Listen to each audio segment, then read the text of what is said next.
y'all make sure y'all share this video and make sure y'all subscribe to all Viral Access Media. You know the vibes.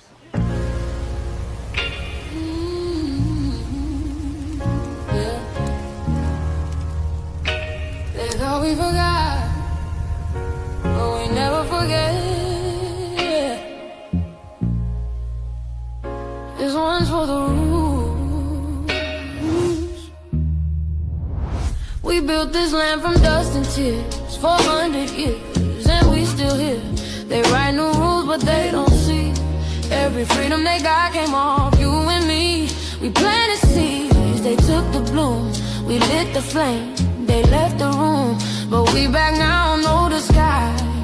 The spirit's woke, we realize all we want is what we earn. That sweat and blood, yeah, that table turn. You can't buy culture, can't fake that fight. This is our day, this is our ride. We FBA. Say it loud, say it strong. We the heartbeat that's been here all along. Foundational Black Americans, stand tall. We ain't begging for nothing, we built that all.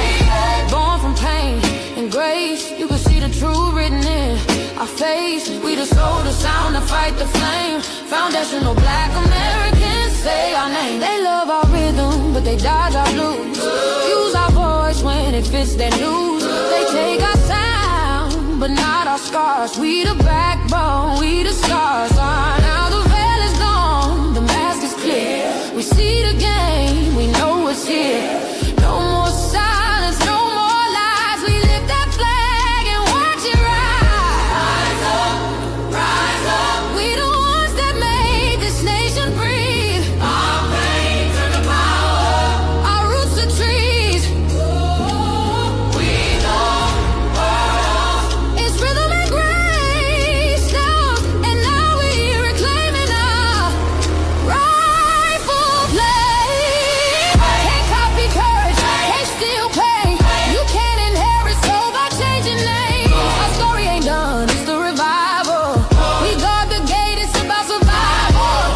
We FBA, say it proud, say it loud. The world dances on what we vow. Foundational Black Americans, still we stand, still we fight, still we demand. Every block, every song, we've been right here all along. The soul of a people strong and free. Foundational Black Americans.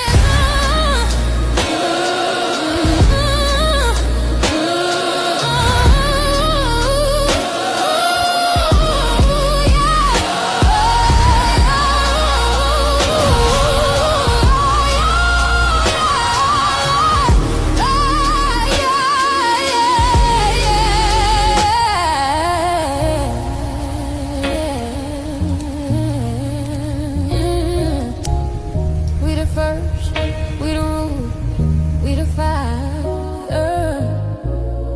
Still rising, still here. Foundational Black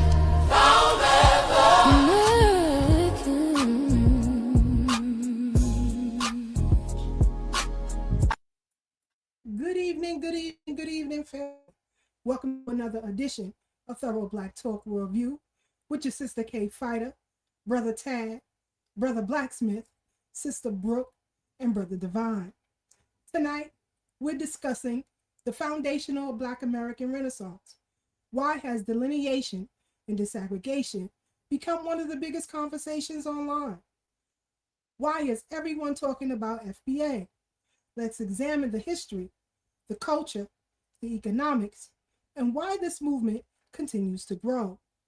Then later, did you know President Chester A. Arthur's administration defended Reconstruction-era constitutional principles in major civil rights cases?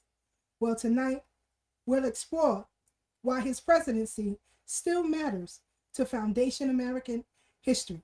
So, buckle up, buckle up, buckle up. Tell somebody to tell somebody it's about to go down right here on Brooklyn Bridge. Let's get into it. Good evening, family. Good evening. While the team gets ready behind the scenes, Brother Black, give me the thumbs up when you are ready. Brother Black, in Brooklyn by way of the BX. What's happening? What's happening? What's happening? Peace, my sis. How you doing today? Still alive and still kicking. Still hot up there? Or it's raining? It's a little bit cooler, kind of muggy today. Okay. All right. Well, thank That God rain y'all. was real nasty last week. Yeah, I saw it. I saw. Where all them rats going? I don't know, but I hope they don't flow up in my house. That's all I'm saying. But speaking of that, Brother Black, you know, you grew up in NYC. Do you ever remember it flooding this way back in the days? Because I sure don't. Never. I mean, it might have been a every 3-year phenomenon. Now it's like every 3 weeks, seem like. Mm-hmm. Nah. It's like, you know, I say, you know, we pay sanitation. Why can't they clean the drain system? Because if you notice, well, I did, when people went outside, they went out and cleaned the drains and the water went straight down. So that just tells me that, you know, sanitation and the Department of Environmental Protection aren't doing their job. So, Yeah. you know, hope they get it together. Mm-hmm. So what you got for us today? You got to get Ed Norton the head you get Man Monkey to get you know. See, still Brooklyn. Don't blame me. Not Ed Norton. Kosciuszko Street, baby. Boom. Ralphie boy. What I got today? We telling our age now. And that show still come on, so you know anybody watching could relate. But I ain't got much. You know, it's the same thing basically. The weather. I don't know if you got the text. Not text. I hear echo, sis, and it's kind of affecting what I'm saying. Can you hear it? I don't hear it no more. I don't hear echo. If y'all hear echo, let me know in the chat. It could be just on his end. Right. You hear something? Let me see. Me know. And that's still there.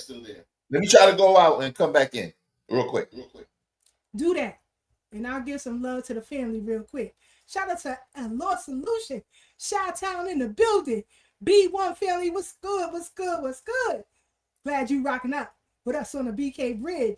Sister Aruba, 927BK.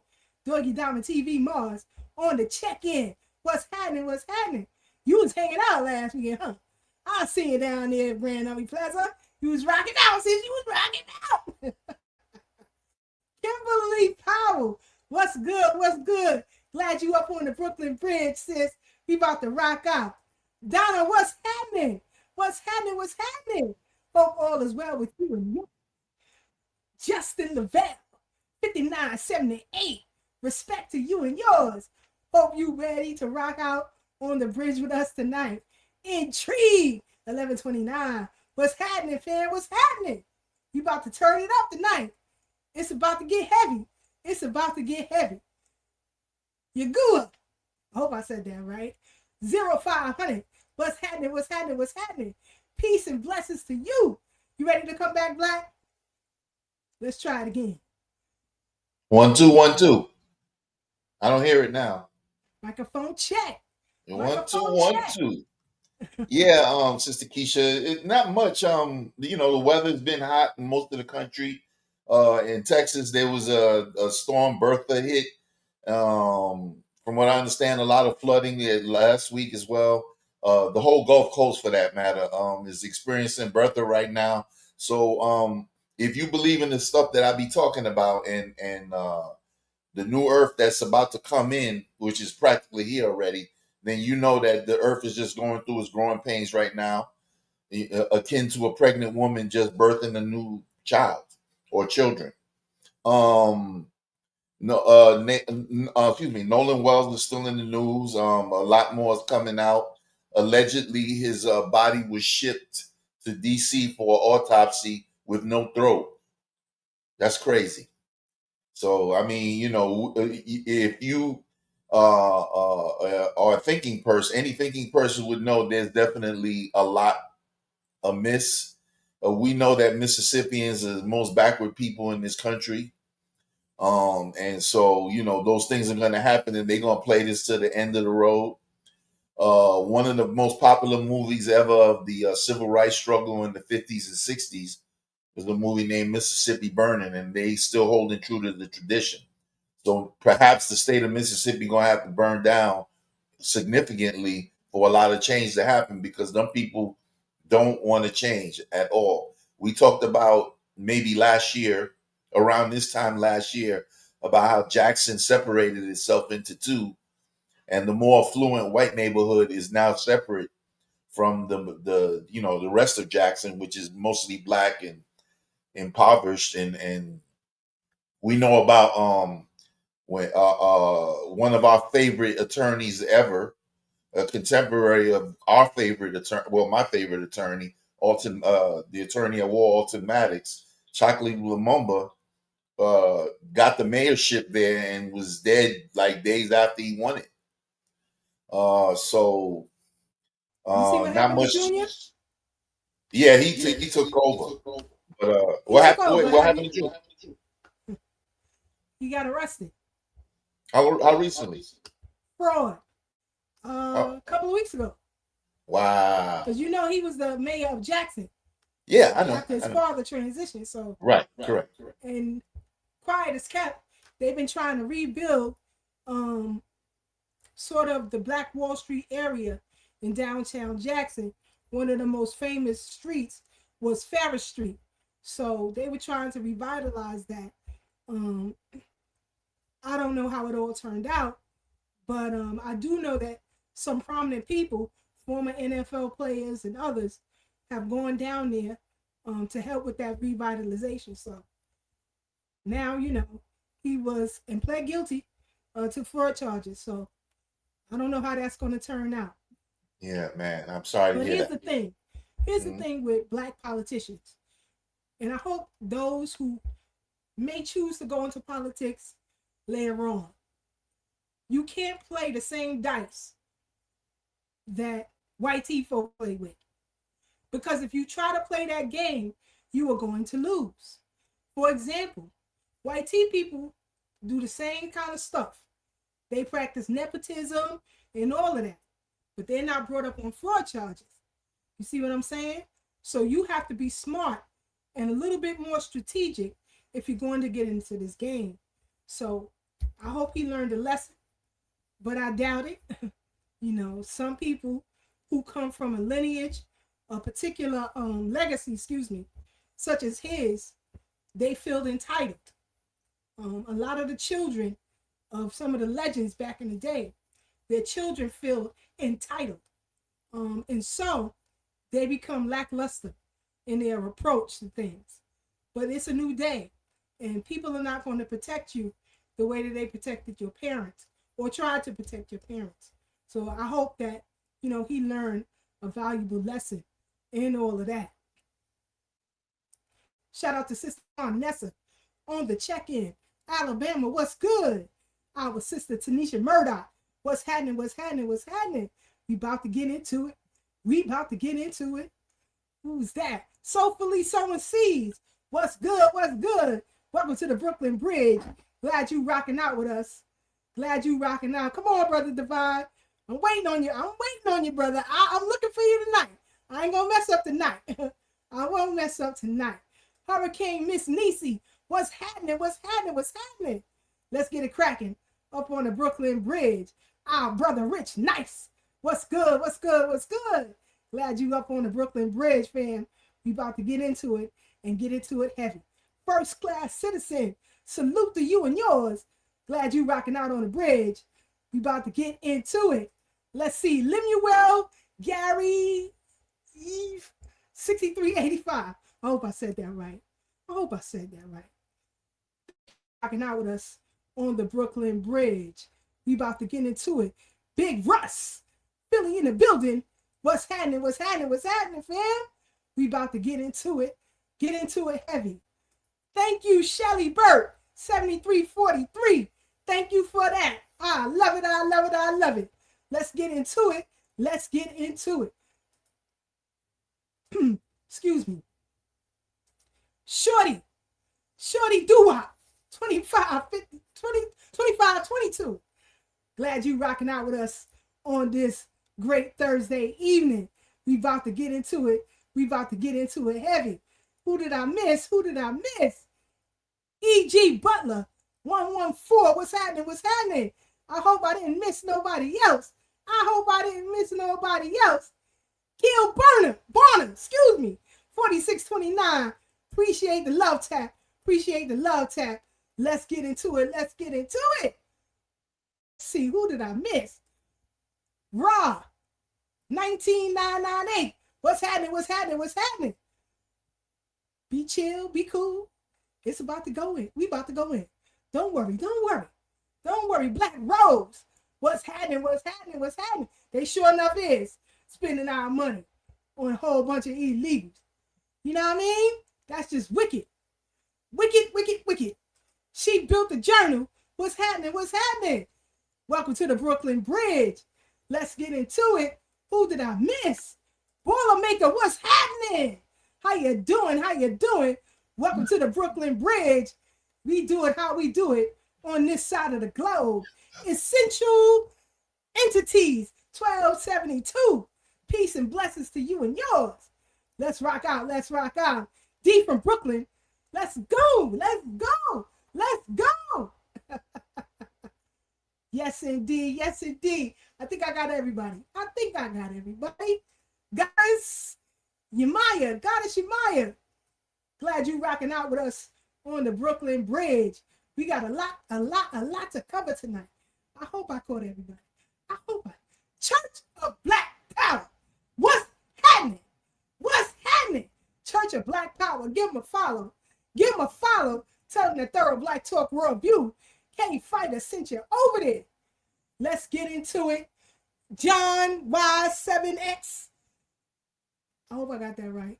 I think I got it right. Glad you rocking out with us on the Brooklyn Bridge. That's it. I think I got everybody. You ready, Brother Tad? Let's get the OG Wisdom Podcast. Co-founder and the new Tad Talks is about to take off. Let's get them up on the Brooklyn Bridge. What's happening, fam? What's happening? Peace, peace. Sis, how you feeling? My brother Black, Nanu shots bot. Can you hear me clearly? Loud and clear, brother. Loud and clear. 1000%, Big G. No doubt, no doubt. Happy to be here. Thank y'all for having me. Yes, indeed. Yeah. Yes, indeed. So, before you came on, we was talking about all this flooding that's going on, especially in New York. Now, I don't remember all this flooding when I was a kid. Hey, Sister Keisha, don't forget to include the tornado watch they had in Jersey yesterday, even in New York, but, tornadoes up there too, which is rare. You're on mute, sis. You're on mute. That tells me that sanitation and the Department of Environmental Protection ain't doing their damn jobs to make sure them drains are clean. Right. Because when I saw other people going out there to stop the water from coming into their homes, they went out and cleaning the drains, and the water went straight down. So what the hell are they using our tax dollars for? But hey, sis, remember now, you got those unmentionable people with the small hats that's been playing in the sewers lately. So we don't know what's going on with that. They might got mattresses jamming up stuff down there in the sewers. We don't know. Yeah, whatever came of that, because there was a big thing about a month or two ago, people coming out of the sewers all over the city. Whatever came of that? Anybody ever came with a conclusion? It was the people that you can't talk about. So you know how that gets swept under the rug. And also, you had some Baba Louie's over there on McDonough Avenue coming out of the ground at 2 o'clock in the morning. Yeah. What's happening? Yeah, there's a lot of that going on. So we don't know what they're doing to stop the drainage pipes, maybe to protect their little domiciles down there. Whatever little camps they got set up. Could I offer a possibility? Of course. Remember when they got their temple on Eastern Parkway got raided because they was building underground? Maybe they choosing new routes because they shit got blown up. They spot got blown up. But that's what I'm saying. It was all connected, those tunnels. And now they're saying, there's been videos surfacing of people coming out 2, 3 in the morning, all kind of weird hours, just coming out the sewer like Teenage Mutant Ninja Turtles. It's been crazy over here, Black. You know, walking down the street, 2 o'clock in the morning, you got 7 Ninja Turtles coming out of the tunnels in the middle of McDonough Avenue. It's crazy. Crazy. Let's give Sister Brooke a few more minutes to get up on the Brooklyn Bridge. So, while we wait for our sister from another mister, let's get into some history because Brother Tad has mentioned several times about reclassification on this platform. All right? So let's give a little background, and then we're going to come back and we discuss it because it's all connected to what we're dealing with tonight. All right? So let's get into it. Give me a second. If you're Black and don't know who Walter Plecker is, listen close. Because what he did changed history. No, literally. Most people think history is only changed by battles or elections. But here's the part people miss. Sometimes history is changed with a pen. Check this out. All right, racist. A message for all the racist people out there. You can't antagonize Black people and then get upset when we get upset. We had to get one more in before the year ends. Walter Ashby Plecker. Who was he? From 1912 to 1946, Walter Plecker was the first registrar of Virginia's Bureau of Vital Statistics, the place we all go to get our birth and death certificate. He was a white supremacist, a eugenicist, and a man with the bureaucratic power to reshape history with the stroke of a pen. And you want to guess what this soulless piece of shit did? He fulfilled his life mission, as he stated, which was to preserve the purity of the white race. So to save the white race, he decided to use the little fragment of a brain he had and jealously destroy the identity of the indigenous race of America. He achieved this through the Racial Integrity Act of 1924, which he helped craft and enforce. You heard that right. Only 99 years ago did this happen. Plecker created a binary racial system in Virginia. There was only white and colored. The people he was aggressively targeting for erasure were the true dark-skinned indigenous people of Virginia. These were the communities that had been there for millennia, the original Algonquian and Siouan peoples. These were the American Indians. Plecker's system forced these indigenous people into a single colored category on birth and marriage certificates. He systematically stripped them of their legal Indian identity. But he didn't just deny their identity. He reclassified the American Indian as Black through birth, death, marriage records. Plecker reclassified thousands of indigenous Americans, particularly the Powhatan-descended tribes of Eastern Virginia. He reclassified them as Black, colored, Negro, or mulatto. This erased their legal tribal status and blocked future generations from reclaiming it. Plecker sent threatening letters to midwives and counties, warning them not to list Indian on any certificates. He worked to deny land, tribal rights, and access to education. And why do the so-called Native Americans of today refuse to acknowledge this? Because the true victims of Plecker's genocide of paperwork are the Black Americans, who are the true indigenous substrate of this land. The people who call themselves Native Americans are largely the descendants of later arriving Siberian groups, and they were not Plecker's primary target. So when they speak about a paper genocide, they're speaking about the genocide of Black Americans. The more we study and learn, the more we realize the layers to the Native American origin story has holes. And we're all aware that you guys know the truth. When I asked you for the truth, I knew you wouldn't tell it. However, that doesn't mean that people aren't going to do the work and find the truth for themselves, because this is all public information. Our history was changed on paper. The effects have lasted for generations. It's up to us now to start waking up to the truth.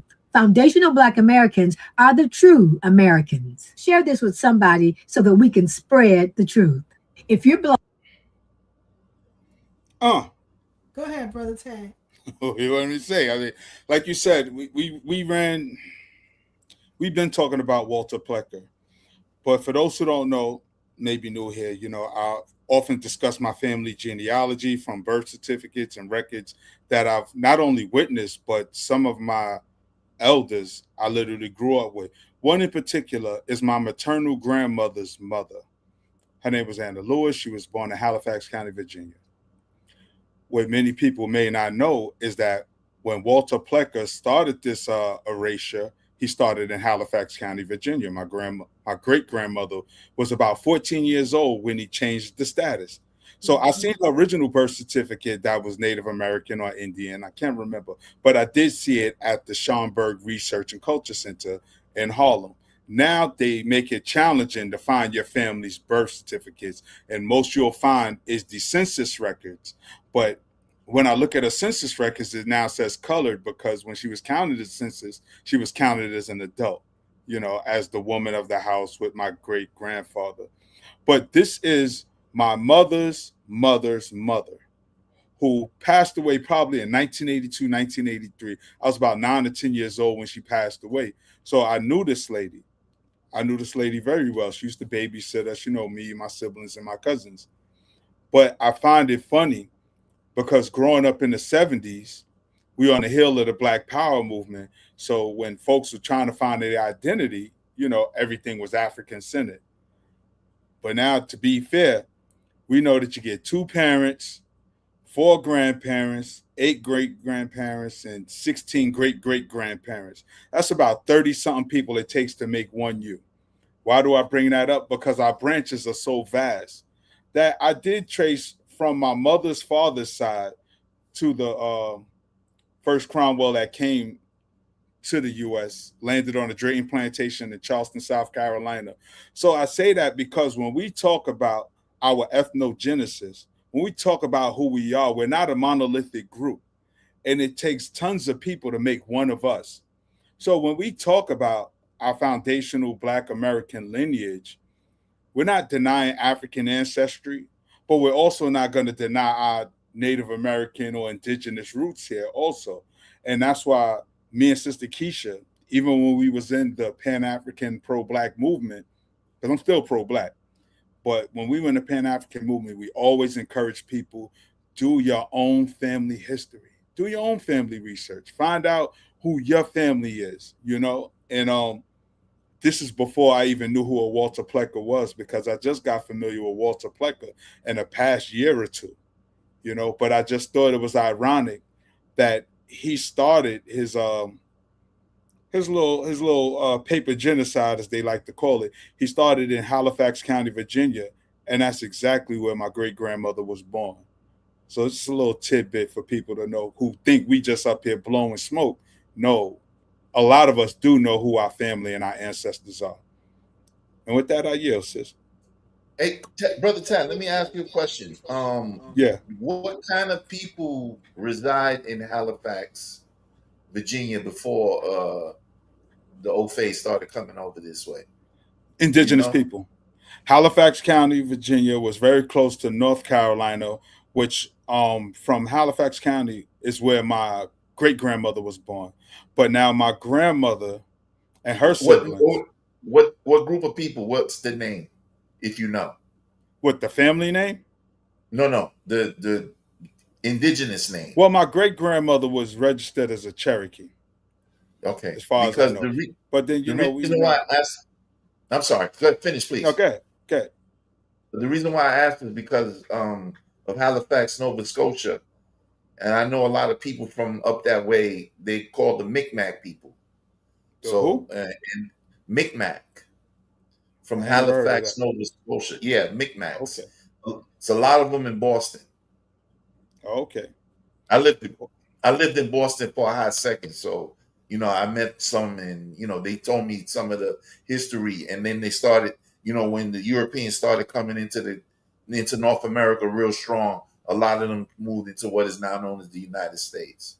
Yeah, well, I'm gonna share this real quick. I only stuck with my family. I'm gonna keep it real with you. I only stuck with my family because a lot of times, that's what's called an eponymous identity, where people will read a book or something or get a little literature and say, this is who I am, almost like the Hebrew Israelites and the Moors do. But if grandma ain't never identified as a Moor, nigga, you ain't a Moor. If grandma ain't say we African, nigga, you ain't African. We are who our parents and our ancestors are. Of course. And I went as far, and now, mind you, like I said, there's tons of branches, because when I talked about the first African that I found, that was on my mother's father's side of the family, my mother's father's mother, and up that tree down in Charleston, South Carolina. But now my grandmother, my mother's mother, that genealogy, I know my great-grandmother was in Halifax County, Virginia, but my grandmother and her siblings were born in North Carolina, Roanoke, North Carolina, and Roanoke Rapids, North Carolina, close to Weldon and places like that, where a lot of Black people identify as Native American. So reading the book Black Indian, I found that interesting because they were talking about the Black Indians that lived in Roanoke, North Carolina. And I'm like, wow, my grandmother's from Roanoke, North Carolina, because my grandmother used to always say, who said I'm African? Who said I'm African? Because, you know, and our zeal of learning this African history or quote unquote African American history, you know, like I said, I was raised in the 70s and 80s, you know, Black and proud, and we adopted the narrative that was socially acceptable, not realizing other people are orchestrating our stories, not understanding our stories is multi-layered because we just bought into the idea that all Black people came from Africa. So if you Black, you African. That's it. And we just painted it with a broad brush, not really knowing anthropology and things like that. You know, not even knowing the word anthropology existed when you were a little kid and they teaching you Kwanzaa songs and things like that, got you rocking dashikis. And I ain't saying nothing wrong with that, but it's multi-layered and we got to get to the truth, you know? And this is why folks are so confused now, because people are not having honest conversation about who we are. So even in the Pan-African community, and there's no knock on nobody, but you see dudes representing all aspects of Africa, whether they want to be a Yoruba priest or ancient Kemetic priest, but don't deal with the reality of who they are and who their parents are and who those parents are, or even have those conversations, or even know who their parents and grandparents are, because you'd be surprised how many people don't know their ancestry. So again, they get a eponymous identity. They read a book by Dr. Clark, Dr. Ben, and then say, oh, this sounds like me. That's me. I'm this person. And then they just run with this false identity. Because even when you deal with your family name, think how many times the names switch. You know, you may have your father's last name, but he got it from his mother, who, you know, maiden names, you know, because I'm a Cromwell, Bookman, Smith, Hill, you know, all of these are part of my lineage, you know. So it's just crazy. And we really got to unpack this, especially if we're going to be serious about getting compensated for our labor in this country. Because if we're not serious, if we don't have an agreed upon identity and status, and I hate to use that word status, goddamn, it sound like the Moors and them, you know, but if we don't really understand who we are and trace our identity back to this soil, back to lands that were stolen from us, then we won't really have a leg to stand on, because we plan on these people court with their rules. You know what I mean? Even though this is originally our court, they switch the rules on us, and they always do that. We see them do it in sports. We see them do it in law. So we have to move on one accord, and I get it. Other people who look like us think that they could change the narrative, and we just not allowing that. And I'm glad we standing on what we standing on, 10 toes down. Yes, indeed. Let's get Brother Divine of the U.S. Freedmen Project up on the Brooklyn Bridge. What's happening, brother? What's happening? What's good? What's good? What's good? Good family. I wasn't trying to miss it tonight. I kept checking. That's what I'm talking about. I hear a little bit about on me too. Yeah. Okay, let me get Brooke on, and then I'll try to fix that. You ready, Brooke? Our sister Brooke. Brother Divine, peace. Say something again, Divine. Microphone check. Microphone check. There we go. I don't hear it no more. Yeah, I don't hear it. Right, there we go. Peace, bro. What up, Sister Brooke? Hello, President Divine. Hi, OG Tad. Hi, Black. Hi, Sister Keisha. How y'all doing? We doing. Coochie. Oh, wonderful. I'm so happy to be here. You waiting to turn you up? Well, let's slow down. Let's go into it slow. I woke up with a really bad headache, which is happening to me a lot, which is why I got to get out this night shift. It's happening to me a lot more often. I'm waking up with really, really, really bad headaches. So let's move into it slow, Black. Okay, let's move into it slow. Let my head get together. She said, "Ease into your nonsense, Black." You hear her? Ease into your nonsense. So, we were talking about reclassification before we brought y'all up on the bridge. I want to know your perspective because, we have a lot of folks who are saying we are not this, we are not that, we don't know who we are, but we're clear on who we are. And now there is a multitude of documentation that can prove who we are. And I believe I think it was President Donald Trump's first term where he said that the original Cherokee is the nigger. So I just want y'all take on that perspective. You want to go, Sister Brooke? I'll let you go. Go ahead. Okay. Yeah. So this is like a really not touchy, but this was something that in my earlier days in the movement when I first was getting started, that not that I was unclear on, but I just had not done enough research, if I'm being perfectly and totally honest, right? And so there was this notion within the reparations space that anybody that was talking about any native ancestry was kooky talk, right? You was out of your mind. You just didn't know any better. And unfortunately, that is something that was quite pervasive, right? And it was one step below the fringe element, which I label as the Pan-Africans, right? Which is we all just Africans, no matter what. And so, but it was an acceptable position to take because of the fringe on the other side, like a Dane Calloway, that's like, no, we just indigenous, right? So you had these two warring ideologies that was at the extremes, polarizing the conversation. And as usual, the truth about who we are and everything that we've done and accomplished in this country was in the middle, with a huge dose of what I call nuance. That's my favorite word. That's my too short favorite word. And so, wait, hold on. You can't gloss that over. What's too short favorite word? Listen, I said what my favorite word is. You can say that on your own live.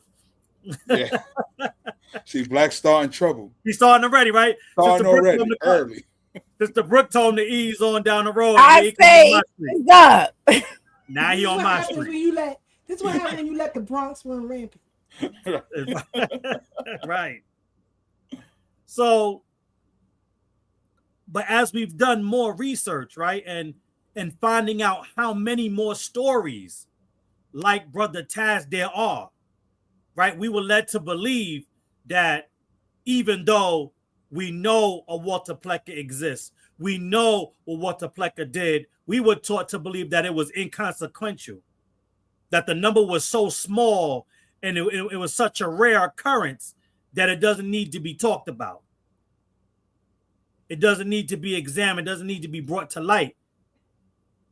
But just on our field trip alone, Sister Keisha, when we went to the Negro burial ground, aka the modern day African burial ground, we see how in real time, whether it was with good intentions or bad intentions, they covered up that history real quick, right? And Africanized everything that was going on in that burial ground. And then when you go check it out for yourself, you find out that there are multiple remains at that burial ground that has little to nothing to do with Africa. And so then that puts us into a quagmire of what we were told versus what we're finding out by doing actual history. And I liken it to religion, specifically Christianity. And this is no knock to anybody that's their religion or still follows it. That's what I was raised on. And it's the difference between going to church and listening to what the pastor told you the Bible says versus getting in that Bible and reading it for yourself. And I remember as a child going to Vacation Bible School and or reading the word for myself and finding more questions than answers. and questions that the leaders of the church were supposed to have to my questions that they didn't have. And so I'll land on this because another tidbit that we found in that burial ground that led me to do some other research that I'll say out loud now as well is that there were actual laws on the books in New York State that details that there were plantations with Negro slaves, mulatto slaves, and Indian slaves. I'm going to say that one more time.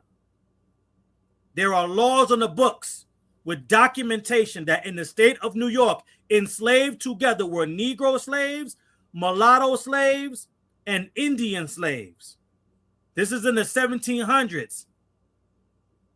And I didn't misspeak.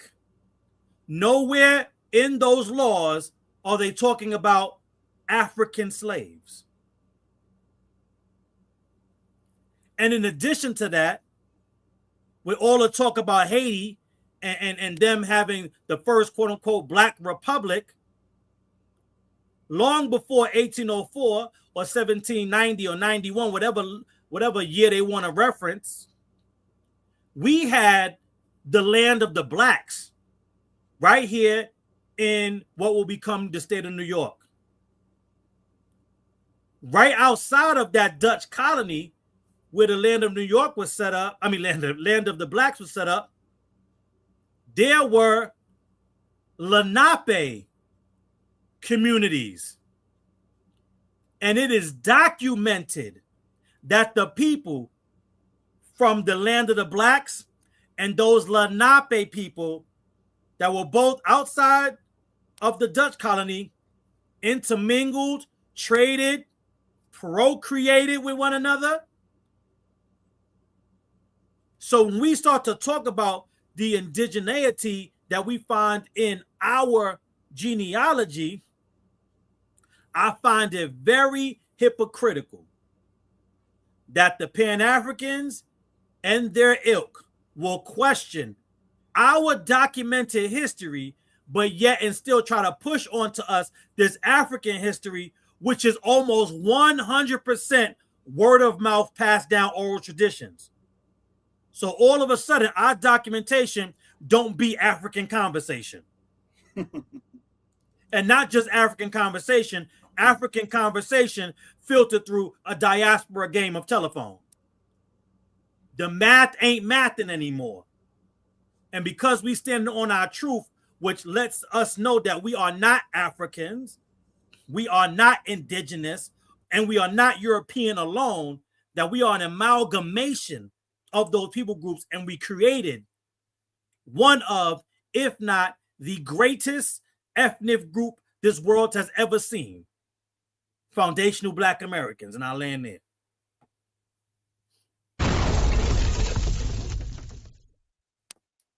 Before Sister Brooke go in, that book Brother Tad was talking about, Black Indians, by William Loren Katz. It's a good book you should check out. William Loren Katz, Black Indians. So check that out when you can. Whenever you're ready, Sister Brooke, go ahead. Yeah, so maybe I should have went before President Devine, but anyway, you know, I remember my grandmother on my father's side saying that her husband, which was my grandfather, that his family came from a family of free Black people in South Carolina. And at the time, that just made no sense to me because I'm going based off what I've been taught in school, and that there were no free Black people. You know what I'm saying? Like, that just didn't make any sense. Like, so when I questioned, and it's because of what other people are teaching you're questioning your own family about, what your history is. And sure enough, when I'm doing genealogy, I found a picture of my ancestor in South Carolina with his like clothes, you know what I'm saying, with his farming attire on. And it said that he was a farmer in South Carolina in the 1800s. And so, you know, and then I'm trying to go a little bit further back than that. But I saw his picture and he looks a lot like my dad, right? And so, you know, you hear these stories, and then, you know, other things that they would tell us about, you know, my great grandmother who I met. She died. When she died, she was 104. And so so I was about 6 years old when she passed, right? And so I definitely remember sitting in her lap, and you know what I mean? And she did look like a Native American, like she, you know, long ponytail, you know what I mean, with the wiry hair and stuff like that. And so it's crazy when you really think about how, and to be honest with you, it's not too much different. They do it in a different way now, but at that time when we were in school, they used genealogy to separate us from our family members. Now they're using math. You know what I mean? Like they got your kids learning how to add this way, and you learned how to add this way.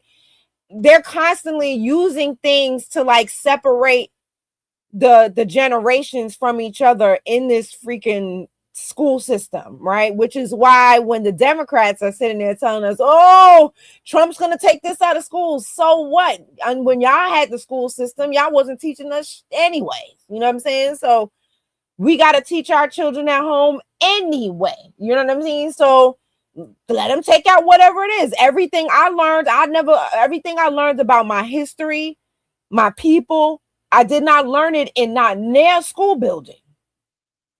So, and you know, and I was on the honor roll. You know what I mean? We talked about that last week. I was on the honor roll because I wanted to go horseback riding. So, we see like how they used, you know, this Pan-Africanness to really separate us, because it had us looking. Because, and it's funny because I just saw this video, and I respect this scholar greatly, so I'm not going to mention her name, but she was saying that when you hear people say that they have Indian in their family, think about the way they made that into a joke. They made you, I know me personally, I never, even though I knew, because I met her, you know what I'm saying? I met my grandmother. Even though I knew I had Indian heritage, I never ever spoke about it because I didn't want anybody to think that I was ashamed to be Black or ashamed to have African heritage or ashamed of these things. So that was just something we spoke about in-house, and we didn't really talk about it outside. Right.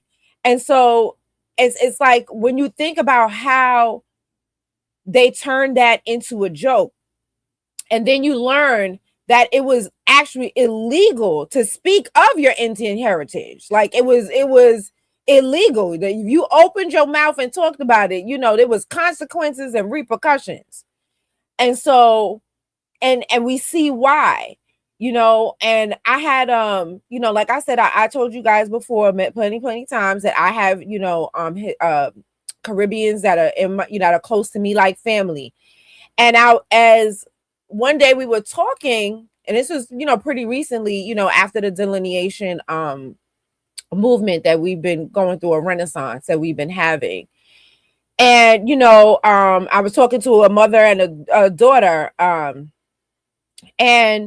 the daughter was like, you know, I was like, you know, somehow the term African American came up. And so the mother has known me since I was 12, right? So like that's how long our relationship. That's why I say it's people that's close to me like family. She known me since I was 12. She watched me grow up. And so, you know, and then now I'm watching her kids grow up, you know, and which they're pretty much grown out. But anyway, so she we're talking about African American, and I said I believe that they came up with that term to separate us from the land. I said, because, you know, I have Native American or let me say all the terms, because people get really upset if you don't use the term they like. So because Native American, Indian, Aboriginal, Indigenous, okay, all those things, right?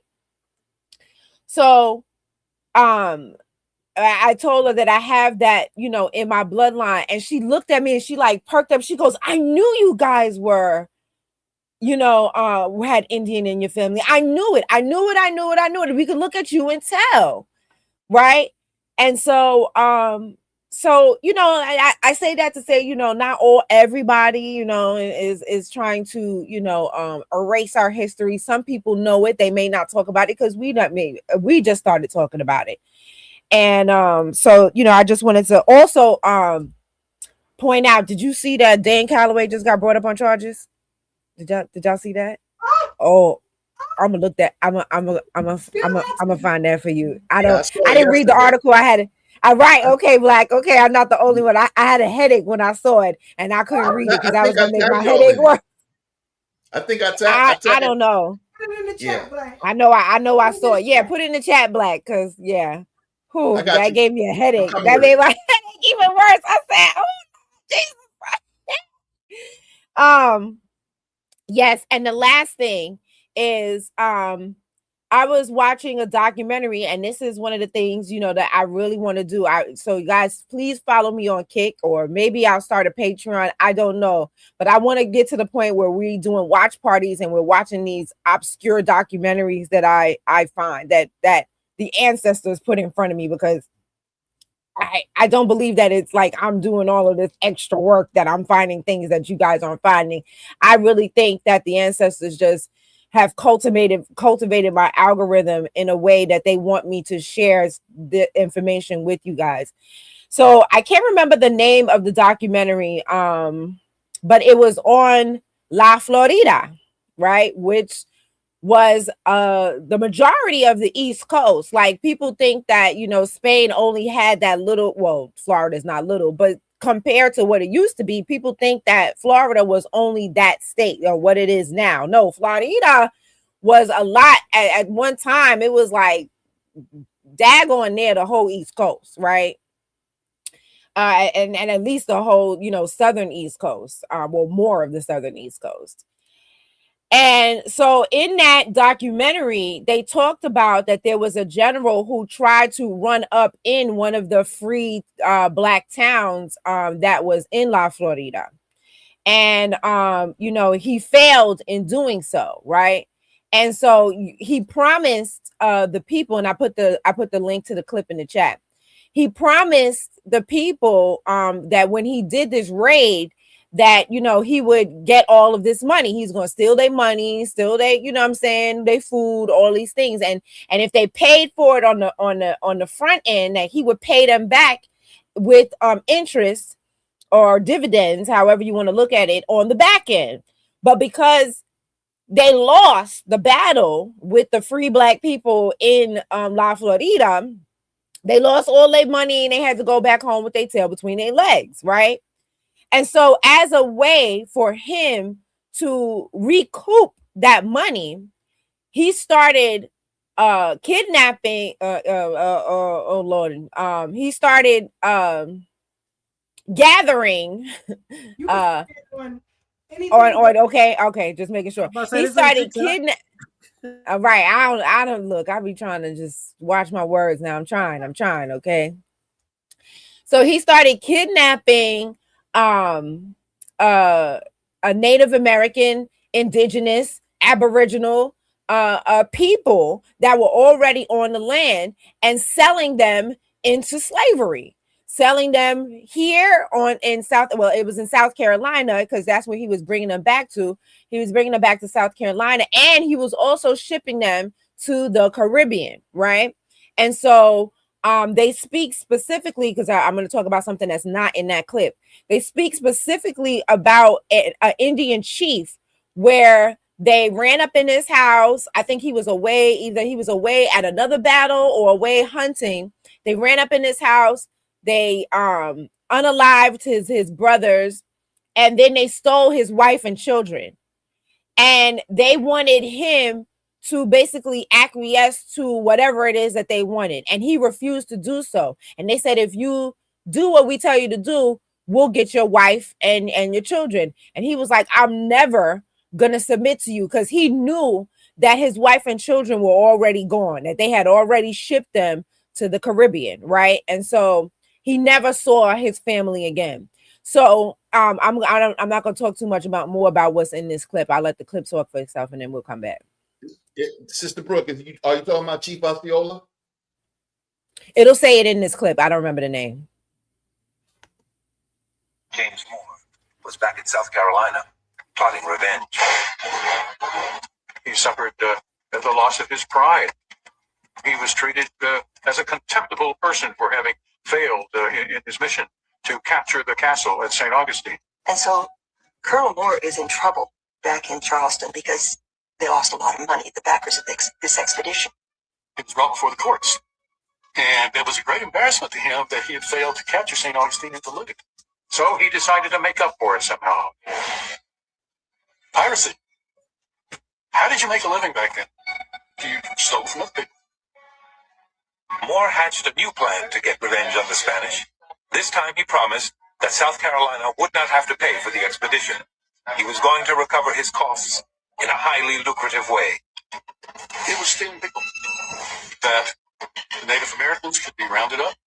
They could be walked back to Charlestown and sold in the slave markets. A promotional pamphlet is distributed around England that advises people to enslave Indians because they're cheaper and they're easier to acquire. And that was where the money was. It was in the slavery business.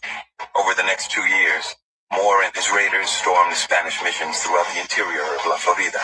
There, he burned and maimed and killed. It's a disaster. Most of the survivors of these mission raids were captured and taken back to South Carolina. According to his own report, James Moore took over 4,000 natives, mostly women and children, to sell into slavery. The historian of this period, John Hand, said that this was the largest slave raid in the history of the country. In South Carolina, about 25% of the slave population is Indian. So a full quarter is American Indians. And that's how he redeemed himself with all these slaves, all this income. The British had no interest in spreading their Christian faith among the native peoples of, say, New England or the Midwest. The English had very little interest in the welfare of the native societies. It was commonly said in what I call the powdered wig states, the only good Indian is a dead Indian. Moore and his allies viciously killed over 1,000 people during his raids. Well, it was terribly brutal. People were burned alive. People were disemboweled, enslaved, crucified. Christianized Indians, friars might be nailed to the cross. Horrible. You slice someone's neck and pull their skin completely over their head. That's how he died. Long before there was an underground railroad that ran north, there was an underground railroad that ran south. La Florida started granting asylum to slaves after a small group escaped by canoe from the Carolinas in 1687. They asked Governor Diego de Quiroga for asylum. James Moore was back. Yes, definitely an underground railroad that ran south, because all of that area was free. The Mexican president at that time, Vicente Guerrero, made all of that area free. So the Seminoles and stuff were in that area. So all of that was free, and a lot of black people did go to that area. Hey, Sister Keisha, your sound is not so good anymore. I don't know what happened. Yeah, you are low. All right, I'll fix it. So, is it still low? Yeah. Okay, I'll fix it. All right. But we still hear you though. Yeah, we still hear you. It's just really low. But Sister Now, Brother Keisha had Tad- told me when I shared that that link with her, that clip with her, she was telling me that 78% of all enslaved people in South Carolina had native or indigenous or aboriginal ancestry. They were not brought in from Africa. 78%. And we all know already that only 1% of those captured or those so willingly sold by the Africans only 1%, which amounted to about 300,000, a little over 300,000 of them came to the Americas, and the rest of them were dispersed throughout the Caribbean and Brazil, South America, and the Caribbean. So we did not. It doesn't make sense. And you see what they said. He said it was cheaper. Understand, it was cheaper for him to just go down the block, down to the next town, down to the next county, whatever y'all want to call it, and kidnap people that were already here than to get a boat, because he didn't have no money. Understand, these people were broke. They came over here because they was broke over there, and they came over here broke. Either they was broke over there or they was in jail over there, and rather to not have to be executed, they were sent to okay, fine, because they wanted white people to populate over here to try to overtake our numbers. So they just was sending it anybody, because the Indians or the Native Americans, the Aboriginals, Indians, whatever you want to call it, they were knocking them out left and right. They was wiping them off the board. Okay, they had the first. Tariq talks about all the time that when they had brought over the first colony. I forgot what it was called. What's that? There was some little girl that she was the first white baby born on this land, and they left them and went over to England to go get supplies. Came back, everybody was gone. They don't know what happened to these people. So this is the thing that was happening. So when people say, oh, that we didn't fight back, that's untrue. They didn't leave. See, the Caribbean had the good fortune, and I guess not good fortune, of weather and things like that made them leave. That they figured, oh, because that we can just rule you from afar. And as we see right now, I want y'all to Google who is the president of Jamaica. I want you to Google that. Just ask it just like that. And you know what Google's going to tell you? There is no president of Jamaica. That King Charles is the monarch of Jamaica. And they have a prime minister who works under the king. Okay? I'm gonna stop there because I see where Keisha going. I see where she's going. No, I'm just pointing it out that this is what we got from the Negro burial ground. And right there in the fourth line, it said, the mulatto, the Negro, and the Indian slave. That is it. That is it here in New York. So if you don't believe us, then you take a trip down there and see it for yourself. And also, recently I was looking at the New York Historical Court Society. I know people ain't never heard of that. It's not a regular museum. They do have events and they do have exhibitions. You have to be on the mailing list or donate some coin and they'll let you attend an event. So one of the persons who gained her freedom right here in New York, we're going to talk about that. And I got that from the Historical Society of New York Courts. So, and she was identified 3 different times. As mulatto, as Indian, and as Negro. Depending on who owned her. Depending on who owned her and which state she was in.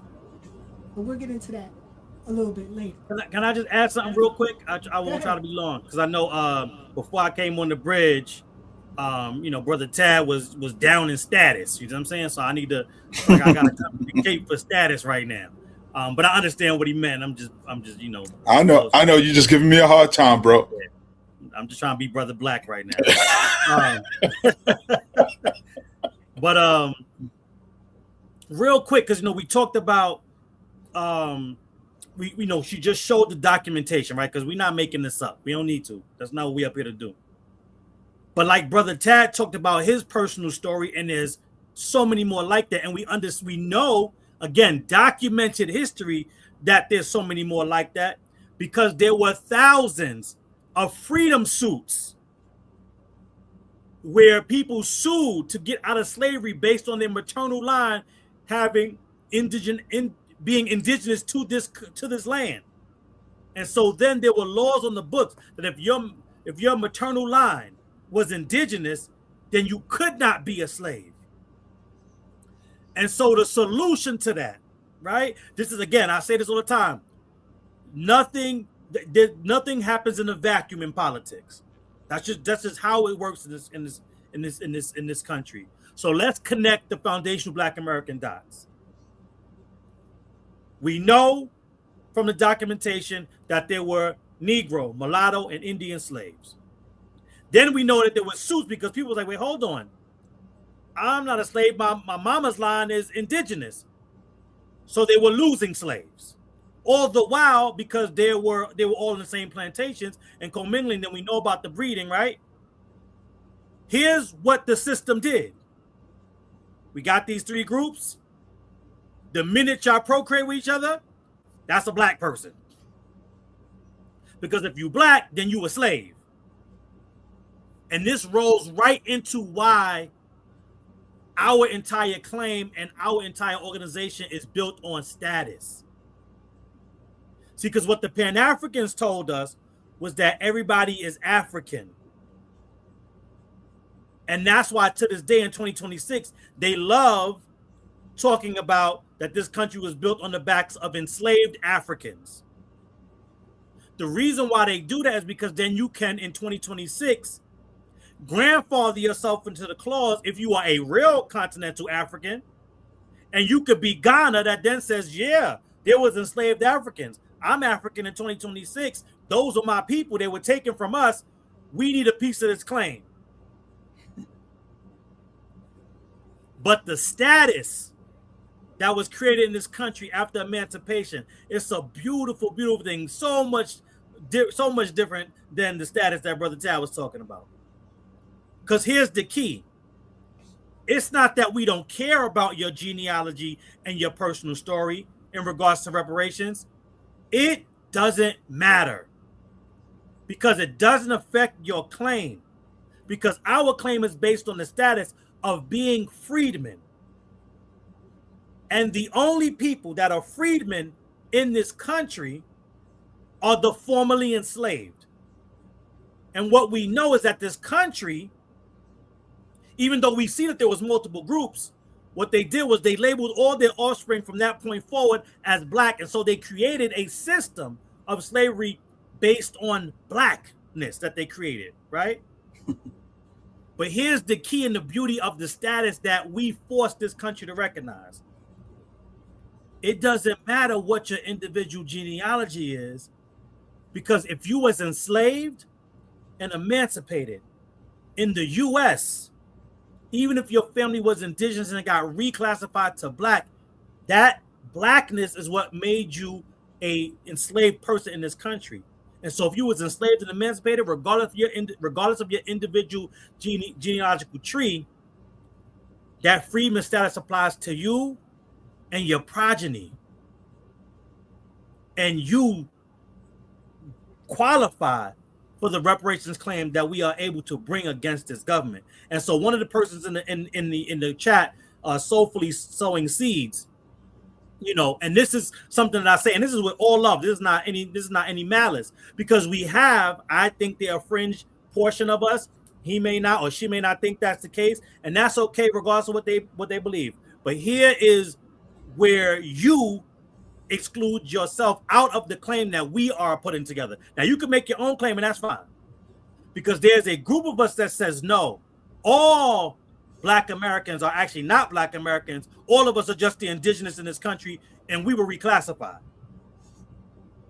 So if that's what you're basing your claim on, that means you are something else. You're not foundational Black American. And so what you're saying is that you are reclassified. So now you are identifying as whatever your original people group in this country was, or are, or, you know, whatever the status of your people are now. And so that is a separate claim outside of the claim that we are advocating for, because now you have to advocate for whatever you feel like this country owes your particular people group, because you're saying you're not foundational Black American, and that's okay. There's nothing wrong with it, but I'm just letting you know that you just set yourself up in a separate claim, because again, as we see, based on documented history, foundational Black Americans are not African, foundational Black Americans are not indigenous, and foundational Black Americans are not European. We are an amalgamation. We are an ethnic group created in this country because we cannot be found anywhere else on the planet except in our homeland. And our claim is based on the fact that in 1865, at the close of the Civil War and with the 13th Amendment, our people group was given the status of freedom because we had forced this country to recognize our emancipation. And the 13th Amendment codified that at the national level. So I'll land there. You know, I always say, you know, you can believe what you will. Belief and fact are two different things. So, and a fact is backed up by evidence. A belief is not backed up by evidence. It is a feeling, and that's fine. But we're dealing with facts right now because I put this up earlier. Because even in these current spaces, whether it's TikTok or X, that's where we spend the most of our time at, the three of us. But I constantly hear folks say, we are not our ancestors, which is so disrespectful because scientifically, medically, and genetically, you are your ancestors. So as Tad says, you got 4 grandparents, 8 great-grandparents, and it doubles. Literally, 128 people to make you. So you can't say that you are not them. And if you are in tune with what you're supposed to do, that DNA speaks directly to you. That's what BREUCK was trying to say, but in so many words. When she is led to various documentaries or have a particular feeling about certain people or certain places, they are in tune with you. Mm-hmm. You believe that when you leave this plane, you are no more.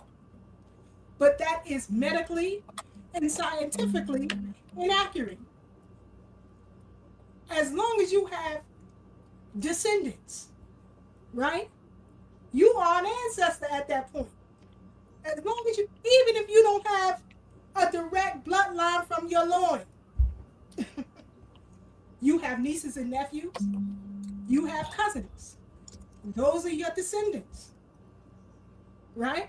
So it cannot break off in that way. And so just like any other debt collector, and we are a debt collector, if you leave this world today and you don't pay all your bills, the company have a right to go after your estate to get their bread. Now, most companies will let it go when you let go, but they still have a right to seek their money if they find out you left some behind. We are no different. A debt is owed, and we coming for our bread, period. So that's why it bothers me when I see these folks trying to hook themselves onto our wagon when they know that they shouldn't be. Now, in recent times, because it always starts with the grassroots, but in recent times, you have celebrities who are coming out and saying they standing on lineage business. I don't know if they are or aren't. That's neither here nor there. But I do know how the ancestral realm works. They will use them to speak on our behalf, even when they don't believe they're being used. It is no different. And you have to know how to use what information falls into your lap. So, BREUCK went ham on Godfrey. Brother Tad and myself, we went ham on the OG Wisdom podcast about Godfrey. And And a lot of people are tired of the foolishness. Let's listen to this and come right back. People built this nation. What are you talking about? And you come here and you sit your dick in the booty ass up and shit on black man after black man. Man, get your bitch ass the fuck up out of here. I'm so glad people bringing light to this, man, because those people have been taking advantage of the community for a long time. Everybody who put this on blast, and I want to start with Tariq Nasheed. Man, this is needed conversation that needs to be out there because they play both sides of the fence. Our people built this nation. What are you talking about? Hold on. Let's move on to Joe Budden. But you've been on that lately. I asked you that. So where did that come from out of nowhere? You just did your pops talk to you? What the hell happened? Nigga, Joe just came back like, you know what? Black Americans were not getting our respect out of nowhere. I've been here for like 3 years, and he wasn't on that. This past year, he was. You got to be on it. You got to be. If you on that, you got to be more vocal about it now because other things are visible and vocal. Got it. You said that. Like, there's too many people feeling comfortable getting on stake and some of these other right-wing spots, just talking about, yeah, you fucking American blacks, you ain't got no culture, American black. It's becoming a thing, what they're saying about black Americans. It is. But and it's visible. Here in America, yeah. Really? I'm seeing more of it. I'm seeing more of it. That conversation they're having on law, I'm not bringing it up right now because, because I'd rather not. But yeah, they every time Kai unlocks a new achievement, there's quiet whispers about it because he's probably the most famous person that has said, y'all black people don't have no culture. He said that? Yeah. Oh. I didn't know He's not the only person. I'm not trying to highlight him. Sound going out. I really like him. And I think that's an education thing. Some of these other people, you black. I don't feel that way about. So that's all. So people real quick, do you feel like when you hear like you said people have been saying that for a long time? What have they been saying for a long time? I haven't heard American that. black people, we don't really have a culture because what? Yeah. Well, let me before this spins, because we can't trace our lineage. So like if you take people from Jamaica, or I'm not Jamaica, let's say somebody from Ireland or somebody from Italy or somebody from wherever, they can literally go back to where their ancestors lived. Like you can go to Italy and see your upbringing, your roots. We got stolen. So a lot of us can't necessarily go back to Ghana or go back to Nigeria or go somewhere to find out where our real lineage come from. That's well, now we can. Let me freeze that thing. Education comes in that. Nobody was stolen. That's number one. That's right. It was sold. Second part. When you say Irish and Italians could trace their lineage, so can we. Right here on this soil. But again, people run with things. There's a book, autobiography of Miss Tina Knowles. The book is entitled Matriarch. Now, from the preface to maybe the first 4 chapters, she goes into her lineage. Talking about Juneteenth, she was born in Galveston, Texas. She talks about the plantation that she talks the maternal line, excuse me. She focuses on the maternal line. But she talks about where they lived, who enslaved them, how they were treated by the Catholic Church, how they acquired land, their family name, how long that name goes back, all of that. I didn't expect that by, listening to her autobiography, but that's the way she goes into it. Very good book so far. But if you get a chance, check that out. Very, very interesting. I just had to throw that in there. It's been a thing for a long time. Do you question real quick, Joe? How many years? Right. How many years need to be established for culture to be established? I would argue. I go to my family grave question. site and see buttons from 1710. I would argue that American. That's fire. Everybody can't do that. So I don't. That's why you. it means different for him. No, I said that's dope. Yeah, a lot of people can't do that. That's fire. Y'all can't do that. Y'all can't do that. We can. And that's why y'all can't fathom. I remember when I first started doing like my genealogy, like real, like, you know, hard. Somebody asked, you know, what did I use? I used ancestry.com at first and my mama. You know what I'm saying? Cause and shout out to my moms. Cause y'all know my dad's not here. But my mom know her genealogy and my father's genealogy. I don't know how she know at her age at where she's at right now, which is very, very young. I'm about to Don't say, tell her. don't get him done. Don't get me in trouble. She's very young. But even today, my mother can run down my father's genealogy. And I'm like, how did you, like, she's like, yeah, I used to sit and talk to your great aunt, and I sit and talk to this person and that person. And she like, no. Like, so, you know, I was able to piece together ancestry.com with what she told me. And that's how I was able to put everything together. So I'm stuck on one side of my dad's side, or my grandfather's side. I'm stuck at like around the early 1800s. But on my grandmother's side, on my paternal line, I can go all the way back to the 1700s, right? So to go further, I want to now, because the U.S. Freeman Project, we're going to start having genealogy events. They had one already. I couldn't go again, headaches. I couldn't make it. I had a really bad headache. And they're having genealogy events every quarter, I believe. President Divine, you're going to do them, and they're going to be at the Mormon Church. So I want to take what I've learned so far and then go to the Mormon Church with that. But yeah, so my mom knew everybody's, like, my mother know everybody's genealogy. So she is like a walking encyclopedia. So yeah, so that's how they. But hold on one second. So when I was doing that, you know, I had a friend around me who is Caribbean, and you know, he was like, well, are you sure that, you know, all the paper is right? Yeah, because it matches with what my mom's telling me. You know what I'm saying? It correlates, it goes together. And it just blew his mind. He couldn't even fathom that, because on his line, he don't even know who his grandparents are. His mom was an orphan, and he don't even know who his grandparents are. And then on his dad's side, he didn't know that much of that either. So it's like, you know, it like for me to be able to show him a picture of a man that looked just like me and my dad from the 1800s.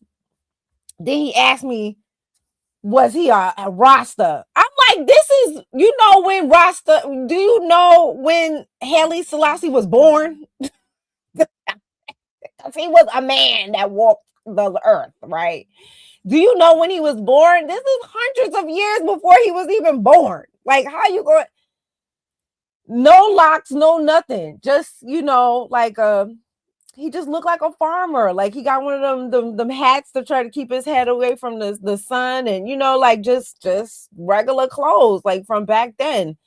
And but yeah, so it's just they can't fathom it because they can't do it. You can't do it. You know how far you got to go from, you got to hop from island to island, because y'all don't stay on one island. You got to hop from island to island and figure all that stuff out. And Black, you know, see Black laughing because he know that's true. You gotta figure that out. And you know, it's no tea, it's no. I'm listening, Black. Go ahead. Uh-oh. He froze up. He in the Matrix. No, can y'all hear me? Yeah, now we can hear you. Yeah, I've gone from Far Rockaway to Coney to Long, so you know I know what you're talking about when you say hopping island to island. He can't help What? himself. Lord have mercy. Y'all just keep praying. No, but seriously, it's you know, when y'all know I've lived in Africa for a few years, and like how I thought Africa, like Ghana, was only for Ghanaians and Ugandans for Ugandan, and it's like that over there too, where you got a lot of different people in different countries for whatever reason. So people do that all over the world, Sister Brooke, and it can We be don't good and though. it can be bad. Say again. I said we don't though. That's the crazy part about it. Unless Well, unless you in the military, you don't really see us moving around. Like my mother, she ain't never leaving this country. Never. Not even for vacation. She's good. It's She's like, where am changed I within going? I would say it changed within the last 20 years because you got a lot of Americans now in different, especially Thailand now. Thailand is the hot spot as we speak. There's a lot of African Americans. In comparison to other groups, do you know that there are more Jamaicans living out or outside of the island of Jamaica that are living on the island of Jamaica? Yeah. So whatever it number makes sense. that's in Thailand, that is a tiny minuscule number compared to Yeah. what everybody else does. So I'm not going to say that there isn't, but especially and then moving forward with this delineation is that even that is going to start drying up. I agree. But I'm just saying, in the last 20 years, it has increased. Let me just put it this way: as Americans, a lot of Black people who are from the United States living in Mexico, a lot more than you think. I've been to these places. I'm telling you, I've seen it with my own eyes. So I'm not saying in numbers, but you got to remember they say we have over 300 million people in this country. That's not a few people. That's a lot of. So 1% of them is overseas at any given time. I'm talking about in a living situation. Even if they stay 2 months and come right back and then go again 6 months later, those numbers are increasing. So I'm just saying that, and I'm going to leave it at that. So I want to jump in on that because yes, there are more of us living overseas than at any other time in history. But we're talking about less than 10,000 in every country that you can even reference. That's less than a concert. So a good concert. So this is what we're talking about. Like we can't relate. And that's not the issue, but that's the beauty of our lineage. See, we can't relate and they can't relate to us because whenever you try to talk about another quote unquote Black group, they are immigrants from a different country living in that country. There is no other foundationally Black group in any of these European countries. The closest would be the UK, and we're talking about the Windrush, people, and even they came over, right, from Jamaica on the boats. So, we thought for a little while that there was some foundational Black group in, I think, Ireland. That has still yet to be proven, right? So, that's the issue. So when they see us in America, it's like that Nas song, "You Can Hate Me Now." You know what I'm saying? It's like, it's like, what you want me to do? Step on my shoes, give them to you. Here's my car and my house. You can live in that too. It's like you can't live our life, so you want us to live your life. And that's just never going to happen. And the other issue that we're having with these conversations is that, and I said, well, no, I can't. I was about to reference something that I said somewhere else that we ain't talking about yet. So, but what I'm saying is, that made me lose my train of thought. But the bottom line is this. No matter how hard they try, they will always come from the lens of their lived experience. That's right. And that's the disconnect that we're having in these conversations when you try to say, oh, it's a Black conversation. No, it's a Black person having a conversation with an Afro-immigrant person. And they're always going to come from their Afro-immigrant lens because that's the only life they know. And they only have the ability to have the conversations that they're having with us because they're an Afro-immigrant and they left their home country. Because this is no no shade to nobody, but when you're in your home country, nobody cares what you have to say. And so you have to get proximity to us and or proximity to whiteness for your voice to count. And once your voice counts and you get that feeling of being relevant, this is why they'll do anything to keep it. Yeah. And I foresee more Afro immigrants cozying up to white supremacy, because the more we gatekeep and let them know, no, your voice ain't relevant in our spaces anymore. The only other space they can run to are the white supremacist spaces. But aha, like the spoon in the soup, if you get it, you get it. The white supremacists only allow you in their spaces because of how effective you've been at undermining our spaces.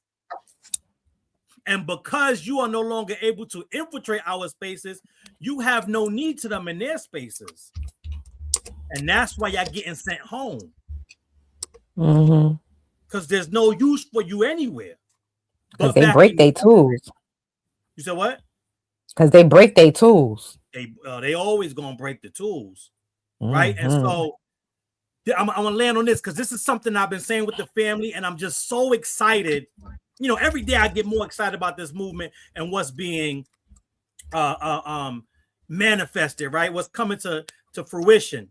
And I remember telling the team, like, listen, I know, and this is when we were doing cold calls, right? Nobody knew who we were in the state of New York as far as the political scene.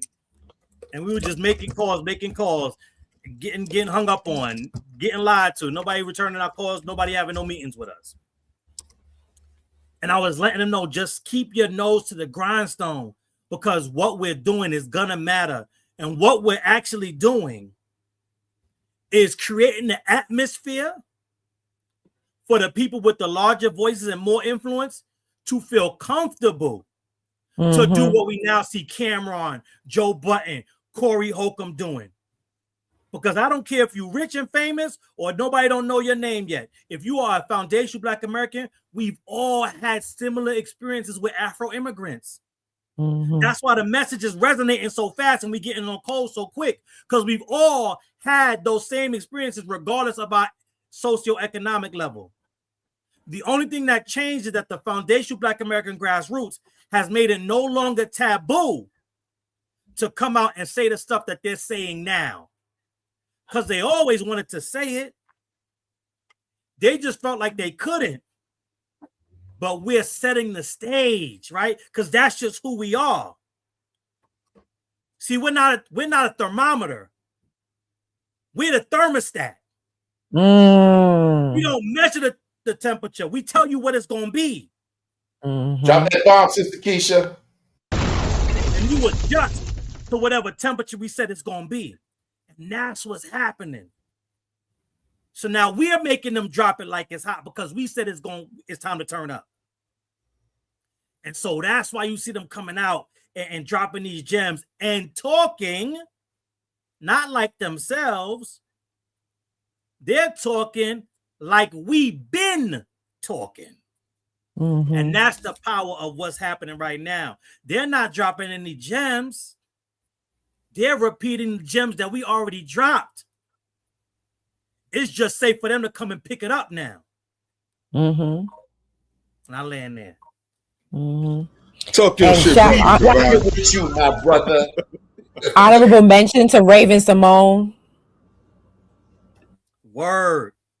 Shout out to Raven Simone, the way she threw that wig in War Dogs. But look. Matter of fact, I think I got that clip. Yo, show me that clip. Hold on. Show me the clip. Not playing. Hold on, let me see if I can find it.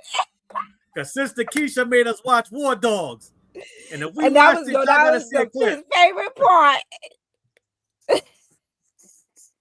Wait, I'm trying to find it. Shout out to Raven Simone.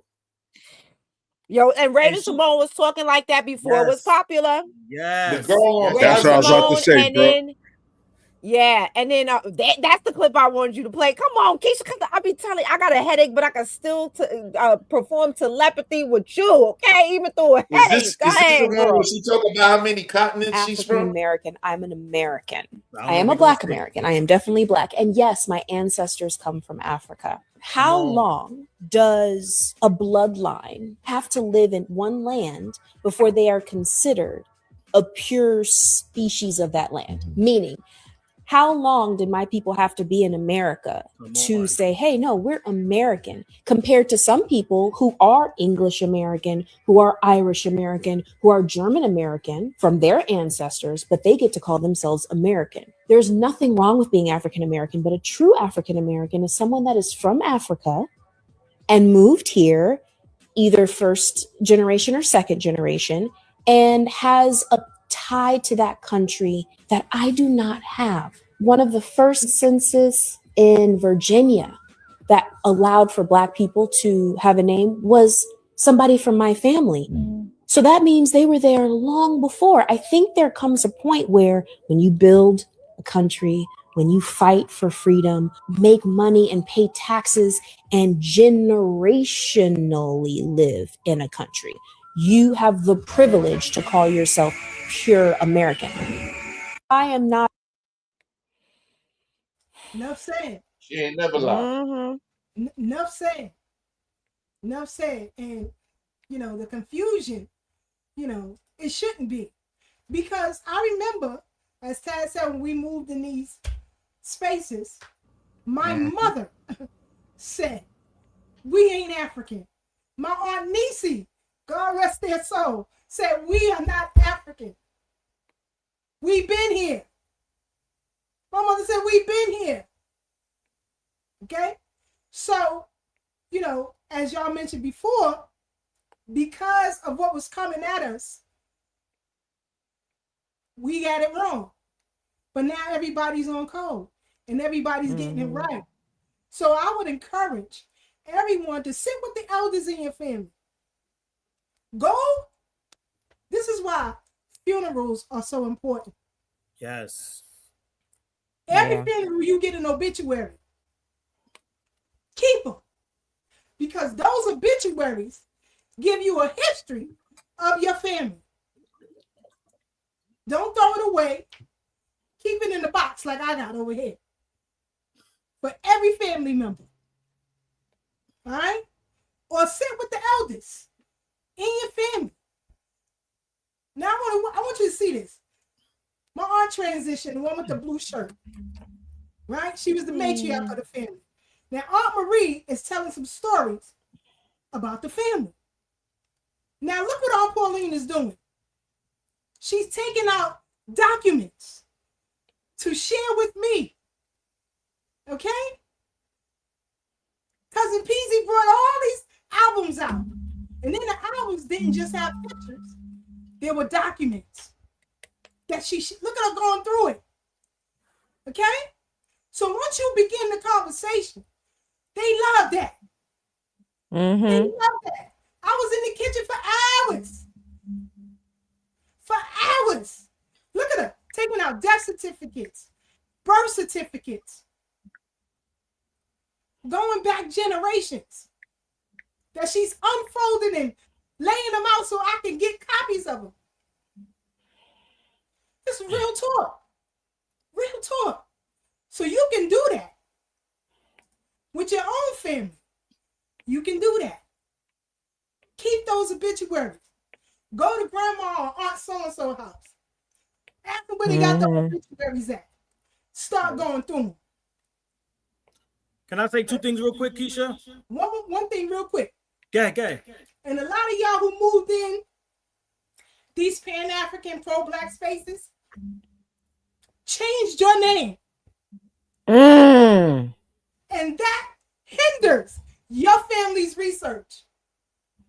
That was the plan. Your mama named you James. Now you Akhenaten. Ain't nobody gonna find no Akhenaten. You done messed it up. You gotta think. But go ahead, brother Devon, go ahead. The Muslims too. I was damn. Yeah, you just them too. took my thunder. Sorry, All right, never mind. sorry. All right, so it's all good. So I'll leave that alone because I was about to go off a little bit of that. So I'll skip Your that. mama named you Richard, and now you Muhammad Mustafa. Okay. Man, and so real quick, like to the point that you made about when that video you just showed, and tying it to Pan-Africanism, and Sister Brooke stealing my thunder and tying it to religion. See that's why this movement is so powerful, because it's not built on any ideology. It's built on our actual family trees.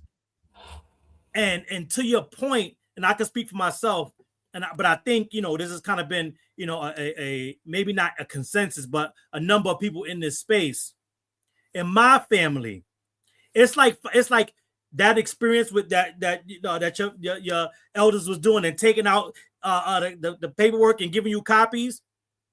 It's like those family members or that friend of yours that has a hobby or an interest that forever nobody else was interested in. And then when you show some interest, they just so excited to show you what they've been collecting this entire time. It just lights up their whole life. You can see their eyes glowing, right?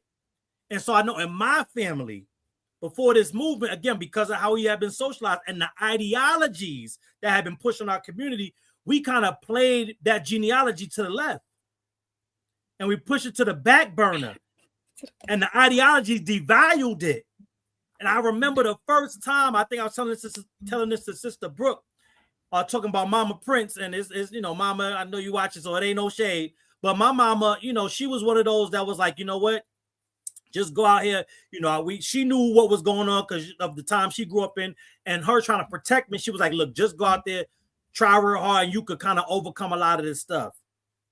But it wasn't until I started paying attention to our genealogy, asking her questions about our family lines. And my mom is like Sister Brooks' mama. She knew my dad line and her line.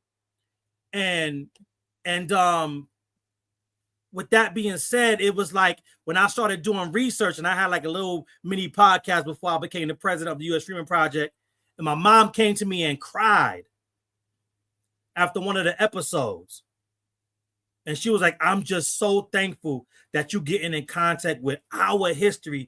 And she said, you're teaching me things that I never knew.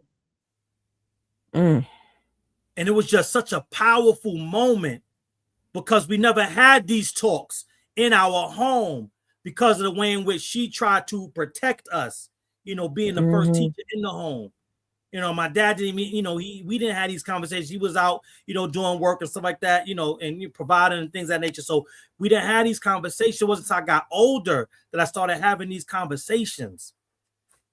But now the record keepers of the family, right? They have now taken their place, their rightful place as the most important people in the family because they're documenting our story, like our individual story. They've been the gatekeeper. They've been the story keeper, right? They've been that person. Like, you know, when you think about medieval times, you know, you had the warriors, but then you had that person, I forget their name, that went around and they sang songs and told the tales of all the adventures you went on. That's who our storytellers in our family are. They've been singing this song for so long, waiting for us to learn the lyrics, waiting for us to sing along. And now we here, and it's such a beautiful experience. You know what I'm saying? That it's just grounding and you know, just bringing us all together. It's a beautiful thing. So I'm a land there. I gave up on the clip. I wanted to say that early, the same thing. Piggybacking off Brother Divine, when Sister Brooke was talking about that in. Not the same exact thing. I wanted to tell you, Sister Brooke, that every family has somebody that's like that. You know, and that's what Brother was specifically talking about. Every family got somebody, and in our case, on a soul family level, that's Sister Keisha. So, you know, especially if you got a bigger family. If you got a bigger family, it might be two, but there's always one. And with that, I yield. Yeah, and then on my father's side, my mom was like, she was like, and whatever I don't know, she was like, you know, your cousin wrote a book. She said, I let me dig in the garage and see if I can find that book. You know what I mean? And this book is thick. You know what I mean? And she, you know, so then I started going through the book, and that's how I found out that like one of my great grandfather referred to himself as a Black Indian. Speaking of that book, he was talking about Brother Thad or OG Tad. You know, he referred to himself Yes, as a ma'am. Black Indian. You know, and like, you know, my lineage is very, very interesting. I ain't getting into that because I ain't telling my business, but it is very, very interesting when you start digging. And I think we all have these interesting stories, and we're all gonna find these interesting characters and people that we are related to. Because think now, but like I keep saying this because I really want to drive this point home, and I think it's starting to catch on, right? We were like in the 90s and stuff when, you know, when they was doing libations and stuff. Remember now, we learned about Queen Nzinga. How many times have you heard Queen Nzinga? Have you heard people pouring libations to Queen Nzinga? All the time. How many times? Not knowing that she sold a lot of people. So what kind of energy are you calling into your life by pouring libations to a treacherous, murderous bitch like that? Like what kind of, you know, are you bringing into your life? You are bringing treacherous, murderous, you know, energy, backbiting, you know what I mean? People who's gonna betray you, and that's what, and it explains why that's what we have gotten over here in this country. The people that come over, these are, and even in our own lineage, this is why we have this type of, and we had an abundance of this energy before we started digging up the people who actually fought, the people who actually, you know what I'm saying, wanted to make a better life, make a better future, and all of these things. Once we started focusing on those people and calling their names in this realm, look at how things is changing. Quick, fast, and in a hurry. This ain't what we the changes that, you know, President Divine talks about all the time, because, you know, he's been, you know, doing this type of work longer than I, you know what I mean, but not as long as Sister Keisha and OG Tad, right? And so for him, I feel like, you know, when he talks about it, he has this interesting perspective, because he's been in it, I would say I give him 10 years, right? A little less than 10 years, right? So the vast difference of the environment from when he started to now, he talks about all the time how it blows his mind. It blows his mind when he was like, it was just like a fringe, he was like a fringe, what do you call it, rebel. You know what I mean? And now it's like it's mainstream. It's a conversation that people are having every single day, especially if you're on TikTok, yeah.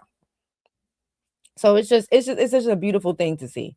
And you know, we got to just make sure that we keep digging up our ancestors, because they want to be uncovered. They want us to know their name. They want to visit us on this side of the realm. They want to visit us. They want to help. They not finished fighting.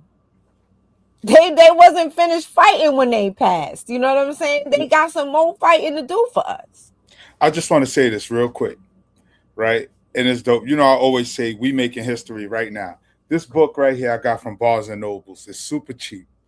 I bought it for my grandchildren. It says, Grandpa, I want to hear your story. Oh. This book is about $3. This is for my grandchildren, particularly my oldest granddaughter, because I'm going to charge her with being the steward of the family history. But it is important, and it's something me and Sister Keisha type of time we've been on when we was in other spaces, because sure enough, as we talk about nation building and community, it starts with the strong family. But we are living history. And we really have to find value in that. A lot of times what I've learned in the formal movement is that people look outside of themselves for value and edification and all types of stuff, and dismiss their own personal experiences.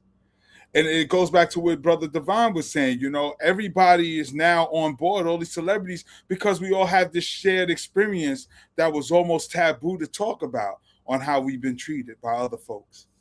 But in that, we can talk about our story, because we are living testaments. We are living history every day, every experience, good, bad, and indifferent. And we need to record these. Be a student of life and journal.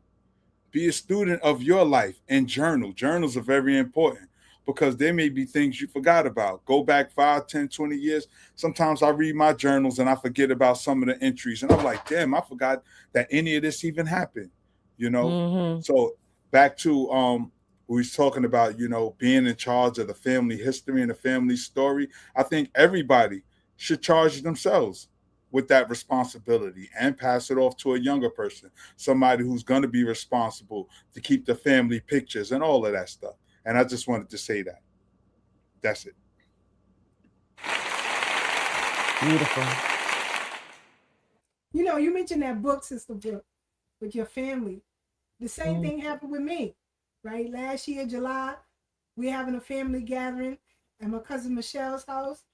And the family knows how I am about our genealogy and our legacy. So I'm sitting at the table about 2 o'clock in the afternoon, outside in the backyard, and I'm sitting with the oldest cousin that I had, who was in her 80s. And she's giving me a rundown of the family history. We still talking. It's dark outside. I never left the table.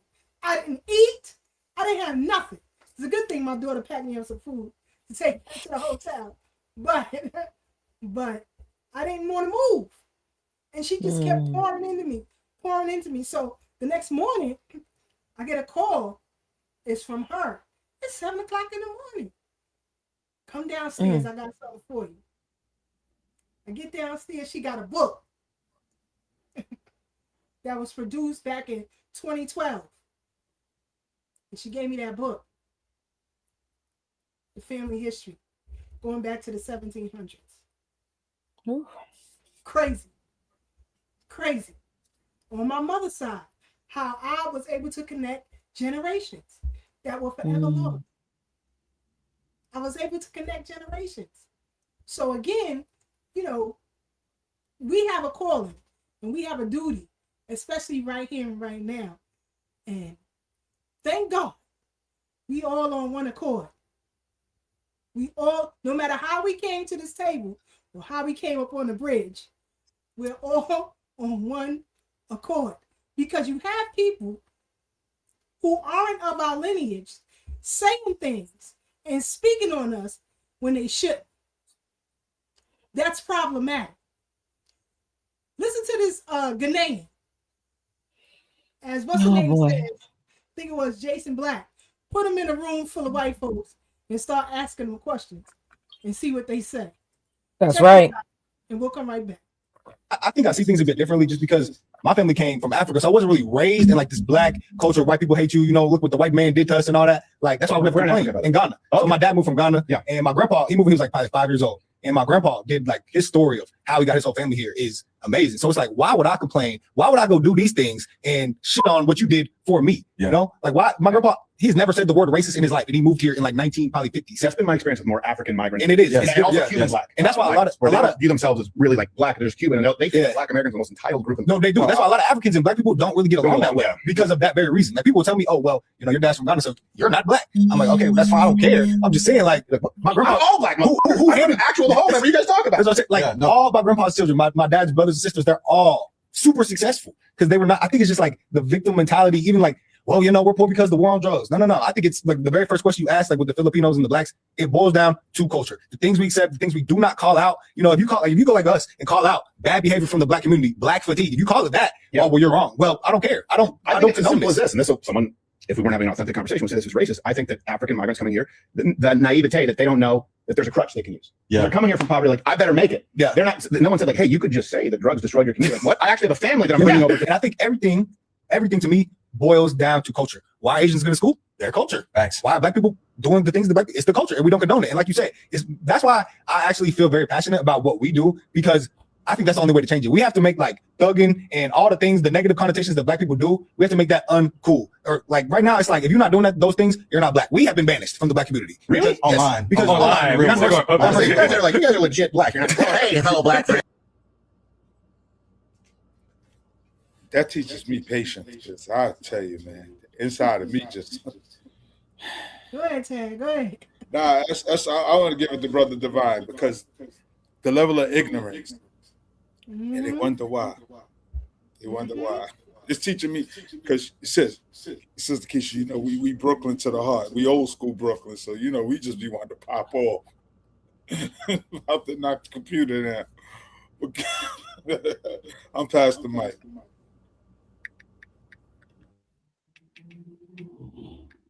So I'm hearing that echo again. Oh no, it's gone. It's gone. All right, good. So yeah, like,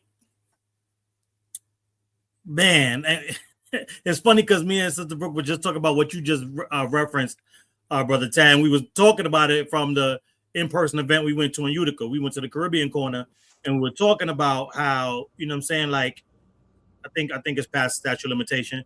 Like, well, I almost laid your man out, your Jamaican cat. You know what I'm saying? Right. Because like, it's not, I understand what you're saying, being from the old school. Some of that old school is going to each era, right? So whatever y'all had, which I was doing in y'all era, some of that passed down to my little era because I caught some of it. And it's, you know, it just depends on, like, I have patience. Sister Brooke is always talking about how much patience I have. But I think with everybody's patience, even he got limits. Point, right? There's always, it's patient to a point, right? It's patient to a button, and then if you press that button, then all hell breaks loose, right? And so it's like, you know, it's good that I've increased the space from 0 to 60, right? It's a long runway. But once you get to 60 and press the button, then that's it. Now the time for talking everything is over, right? And so, like you said, this stuff like this teaches you patience. And for the most part, most of this stuff, that don't get to me. It's when you start getting real spicy and disrespectful in person, like it can't happen to you. Like then it's like, wait, because now that's personal. That ain't even about what you talk about here, because this is bullshit. Like we all know it, right? And the longer you're in this space, and that's the beauty of this renaissance, right? Is that we already know that the white supremacist has lied on us since the word go, right? So when we hear the lies, it's like, all right, whatever, right? And because they can't tell them to, because there was a time where they told us those lies and we believed them and we internalized them. And we tried to work on the things that they said was plaguing our community while they was laughing at us, taking the other side of the argument and sabotaging all the work we was doing. So they keep saying, no, y'all still in the same spot. So because they can't tell us the lies anymore, they go to Old Faithful, the eager Afro immigrants, especially the tethers, because not all Afro immigrants are tethers. The tethers are the one that are they chomping at the bit to undermine foundation Black Americans because they undermine their own people to get here. So if I stepped on my grandmother's head to get over here, what you think I'm willing to do to your head? For less. For just a pat on my head, what I'm willing to do to you and your head and your family's head. And so when we see these clowns in these spaces, it's a joke because now, see, there was a time as well, but the same way the white folks used to lie to us, some of us, a good amount of us, believe those Princess Zamunda stories, right? Like it was believable. And you had the Pan-Africans running interference, telling us that everybody over there was kings and queens because they went over there and saw it, even though they didn't go there, like Garvey didn't go there, but they were telling us the same stories. Oh, I saw it.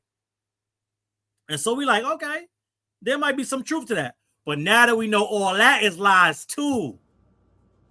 So you got two lying ass groups sitting in a room lying to each other. And you know, Brother Divine, that's part of the narrative of the selling point. Yep. That's what it is. But family, I want to say real quick, I'm going to have to jet out of here. I want to thank everybody in the chat. Definitely the panel always holding it down. Hey, y'all know, I'll be back next Thursday, but I got an early day tomorrow. So hopefully everybody who's tuned in was inspired by something they heard here today. It's y'all turn to go out and inspire others. So family, I'll see y'all next Thursday. Peace, Brother Tad. Peace. Brother Tad. Bye. And I'll land my quote by saying this. My submission is that y'all go look up and see this. This is the sleight of hand that they play. They try to take that small group of Ghanaians or whatever their ethnic group is that's here with us in America, taking advantage of all the opportunities that we paved the way for and gave them. But just go look up some statistics on Ghana right now if you want. And he knows those Ghanaian statistics. That's why he and his family fled Ghana. And when you start looking up how much average income for the year for Ghanaians is, when you start looking at what the average levels of education in Ghana are, when you start looking up the domestic violence rates in Ghana and what they are, and you start looking up the crime statistics in Ghana and what they are, you start to see the level of deception that these people are willing to sink to keep their position and proximity to whiteness in this country. And I'm gonna say this last thing on that, because I think that was like that dude Crowder, right? That was who that was? Crowder. He was supposed to be one of the good white folks. And I want that to be a lesson to us as well. There are no good white folks. Both of them from both sides have always been working to take advantage and marginalize us to their respective benefits. He know that Ghanaian ain't black. He already knows. He knows it. But they have to play that racial game to make the lie make sense. And then the Ghanaian just sits there and happily plays along because he doesn't want the truth about what his actual in their homeland to come to light, because then the whole facade is no longer the preferred ethnic group or preferred blacks in the conversation. I'll land there. I just want to make it very clear that you have people who come from other lands. And let me just be frank. The hats, they're the ones spinning the bottle on this foolishness. Please understand that. We were in a Zoom meeting, when was it, last month or the beginning of this month, with the Haitian TPS? And who were the lawyers that was on that Zoom? It was the hats interjecting themselves. But this is what they do. Like DEVINE said, when we pulled up on that space, when last September, October, one of them, they having conversations about us without us. Just like the 154 podcast. Just like all of these other podcasts with people who are hosts. The hosts are from different lands, and they having conversations about us without us. Because they have no content. No content if they ain't discussing us. Because nobody cares what's going on in Nigeria. Nobody cares about what's going on in Ghana. Nobody cares what's going on in Senegal. Nobody cares what's going on in Guyana. Nobody cares what's going on in Jamaica. And damn sure nobody cares what's going on in Haiti. You don't have enough going on to hold a podcast. That's why you lean onto our lineage to give you some clickbait, because you have none. Nobody cares. Nobody is talking about you. So you feel you should be disrespectful. So you can gain some sort of clout. You know, people are saying things when they shouldn't be saying things. Excuse me, y'all. People are saying things when they shouldn't be. And it's problematic. So here's another one. Because nobody calls these folks xenophobic. Wait. Where you go on? Go ahead. Yeah. Sister Brooke, now you echoing real bad.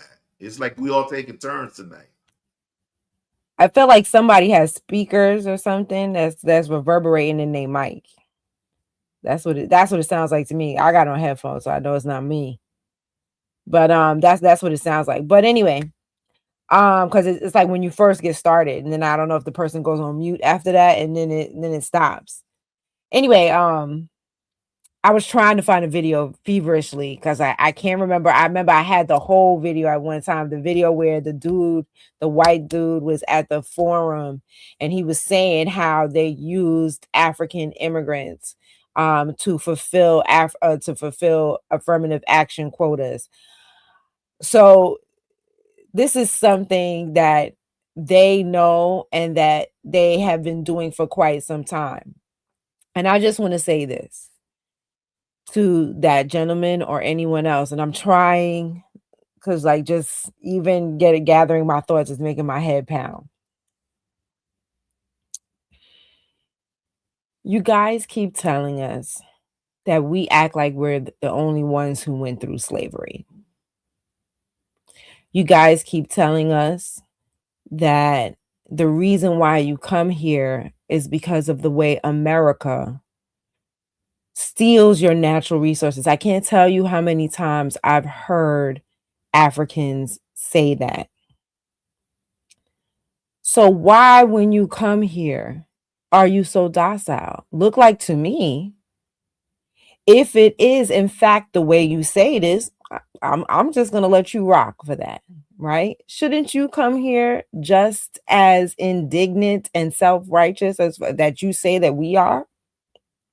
Shouldn't you come here ready to fight the same? Or why would you even come here to fight? You know what I'm saying? Why would you even do that? Make it make sense. Either you went through colonization or you didn't. But see, at the end of the day, the Ghanaians know that was their business partner. That's why when you come here, you treat them like your business partner. That's how that sound. That's your partner in crime. Okay. Your PNC, like Smith and Wesson used to say. That's your PNC. So we know you're full of shit when you're sitting there telling us, how we're the main characters. And we know you're full of shit when you talk about how they come over there and steal your resources up underneath your feet in the country that you say that you're independent in. We know you're full of shit because your actions show how full of shit you are. Because when you come over here, the first thing you do is stick your African nose in their ass crack. We see the shit literally hanging off the tip of your nose. Because that's all that was when I watched that. That's all I saw. In my head, that's all I saw was the white man's shit on the tip of your African nose. Because you had your nose so far up his white flat ass.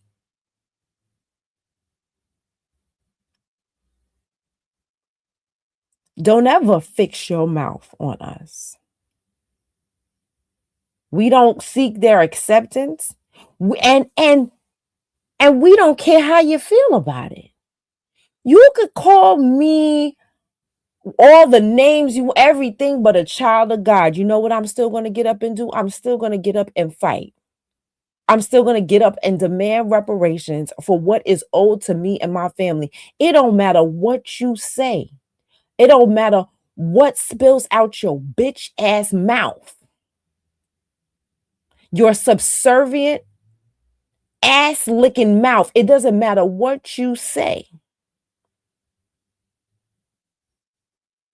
I'm going to get up and do what I have to do for my people and my lineage anyway. There we go. Thank you. Oh, gosh, I was looking all over for it. It was busting my brain. I couldn't even think. Okay? I'm still going to get up and do what I have to do anyway. And thank God. Hallelujah. Thank the ancestors for delineation. Because there's another video that I just seen not too long ago where I don't remember who this woman was, but she was sitting there talking about we have to get more immigrants in politics. The hell we do. And this is why y'all can never speak for us. Yeah, this is why we see you don't stand with us. It is obvious we don't stand with us.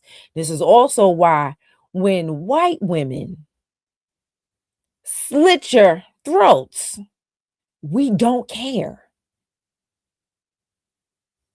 Because you sit there and you want to sit there and that's who you know what I'm saying, you aligning yourself with. You sat there and you call us all kinds of crazy names and whatnot because you're trying to align with them. Okay, when they turn on you, which they do, which is how you end up being colonized in the first place, because your business partners turned around as soon as their immune system was able to handle that soil.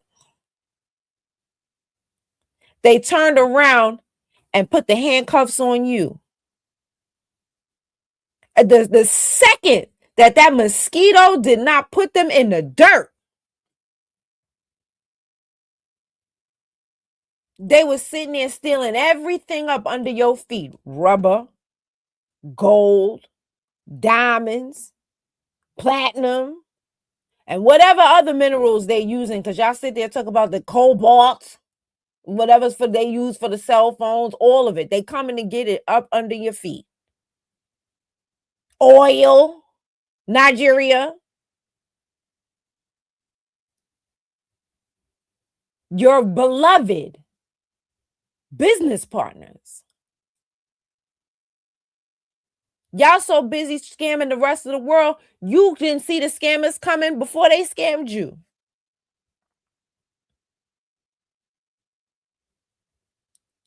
But you feel that you can fix your mouths on us? Say whatever you want. It don't matter. Like President Devine talks about all the time, that great Black American proverb. It's not what you call me, is what I answer to. And the only thing I'm answering to is my reparations and our Black hate, our foundational Black American Freedmen hate crime bill. Because I don't even want y'all included in our hate crime bill. Because y'all put yourselves in too many precarious situations. We don't want you muddying up the waters. You muddying up the waters when we trying to fight for it. So why should you benefit? Let them do whatever they want to you, here or over there. I don't give two flying fucks.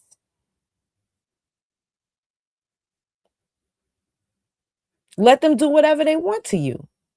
You like it? I love it. Play the video.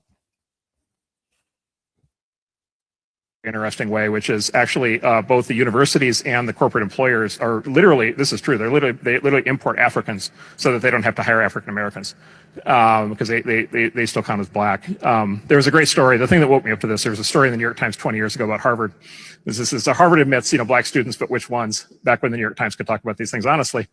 And it quoted actually Henry Louis Gates and Lonnie Guinier at the time at Harvard Law School, basically observing that African Americans were not benefiting from affirmative action because Harvard had figured out that they could import Nigerians.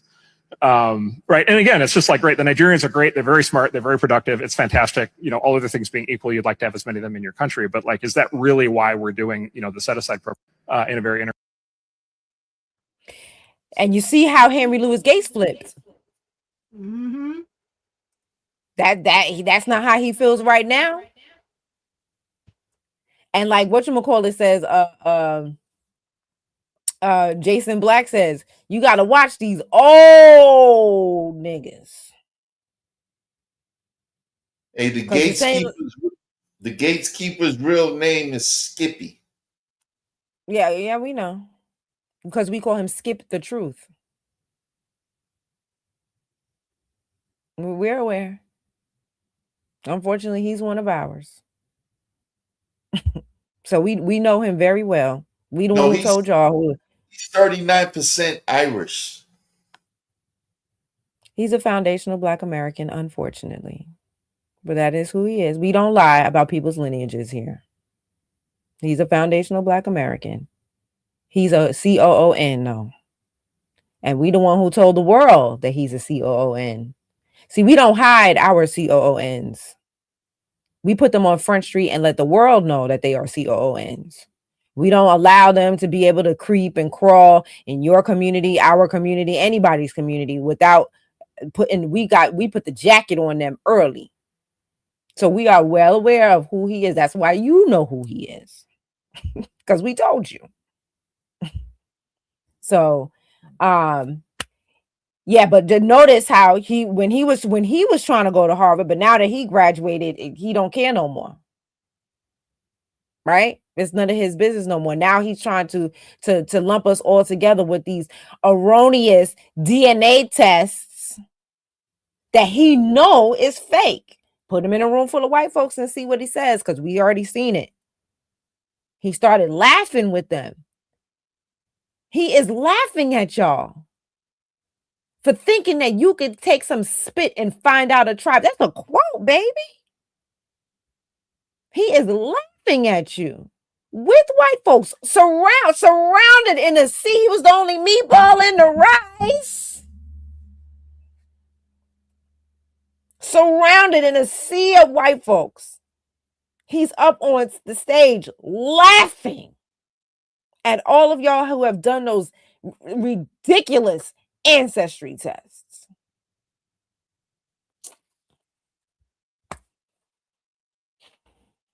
But some people, that's how they measure their genealogy. Real talk. DNA is not genealogy. I was about to come on, Keish. I said for some people. It can't be for nobody because that's not genealogy.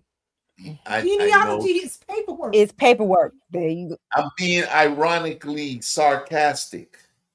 The only way you can use DNA to find out your genealogy is if you are an adopted person and you do not know who your family is. You use DNA to find your family and then go through their genealogy, their paperwork. That's the only way you could use DNA for that. You the pappy. Mm-hmm. Find out who your pappy is and then go through his paperwork. But what's also, problematic is these people trying to make our lineage a hate group, which is impossible. But I want y'all to hear for yourself and we'll come right back. You can't co-opt it. You're not going to remix it because you can't co-opt it. You understand? These people are bothered that we are a lineage. Foundational Black American is a lineage. It's not an organization that you can pretend that Tariq invented. It is not. Foundational Black American describes a historic American lineage. It's not a club, a political party. It's not an internet organization. It's not a membership group. You don't sign an application. You don't pay dues. There's no headquarters. There are no membership cards, nothing.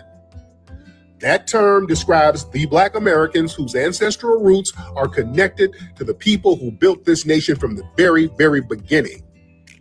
You understand? And what they try to do, let me explain. These folks know it's a lineage. They're not dumb because they want to attack our lineage. They want to try to act like they're attacking some kind of subgroup as a proxy. That's a con game. Again, that's what the white supremacists do when they want to diss Black people. They say, well, no, we just don't like Black Lives Matter. Oh, no, we hate Black Lives Matter. We can't stand Black Lives Matter. But they're really talking about Black people. You understand? So when these people start talking about, oh, no, I hate a Tariq, I'm just a proxy. What they're saying is I hate Black Americans whose lineage goes to the beginning of this country. That's what they don't like. and they don't want to say that because it will expose their xenophobia against us, which they've always had. Remember, these people have always had pejorative terms against us. They're not dumb. They've always had pejorative terms against us. They've delineated from us a long time ago. You know? Come on now. Man. But listen. If you insult us and your insult applies to millions of people, you're not, by definition, you're not criticizing a small group online. When you say FBAs are stupid, FBAs have no culture, FBAs are lazy, you're not criticizing the decisions of some one organization. You're applying a negative characteristic to an entire lineage of people. You see, you can't make a sweeping statement about foundational Black Americans and then retreat behind the excuse that you're just talking about a few people on the internet. You understand? No, you know, you ain't gonna be able to do it to double dip with logic like that.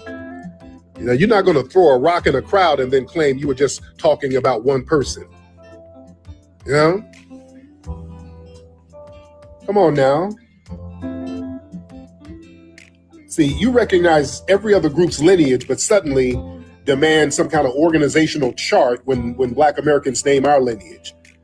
Nobody says Haitian identity is an online organization. Nobody says Jamaican identity is a social media movement. None of that stuff. And they have activists that speak up for their groups. Those communities are allowed to recognize their lineage, recognize their heritage, recognize their festivals, recognize their historic grievances, recognize their advocacy groups. Now, with Foundational Black Americans, we name our lineage all of a sudden. Wait, what is this? This is xenophobic. It's a hate group. This is xenophobic. And we ain't doing. Now, pause that. Now, let's go to the 154 Powercast with this dude Akbar and his guests. Book, stop rolling your eyes. What are doing?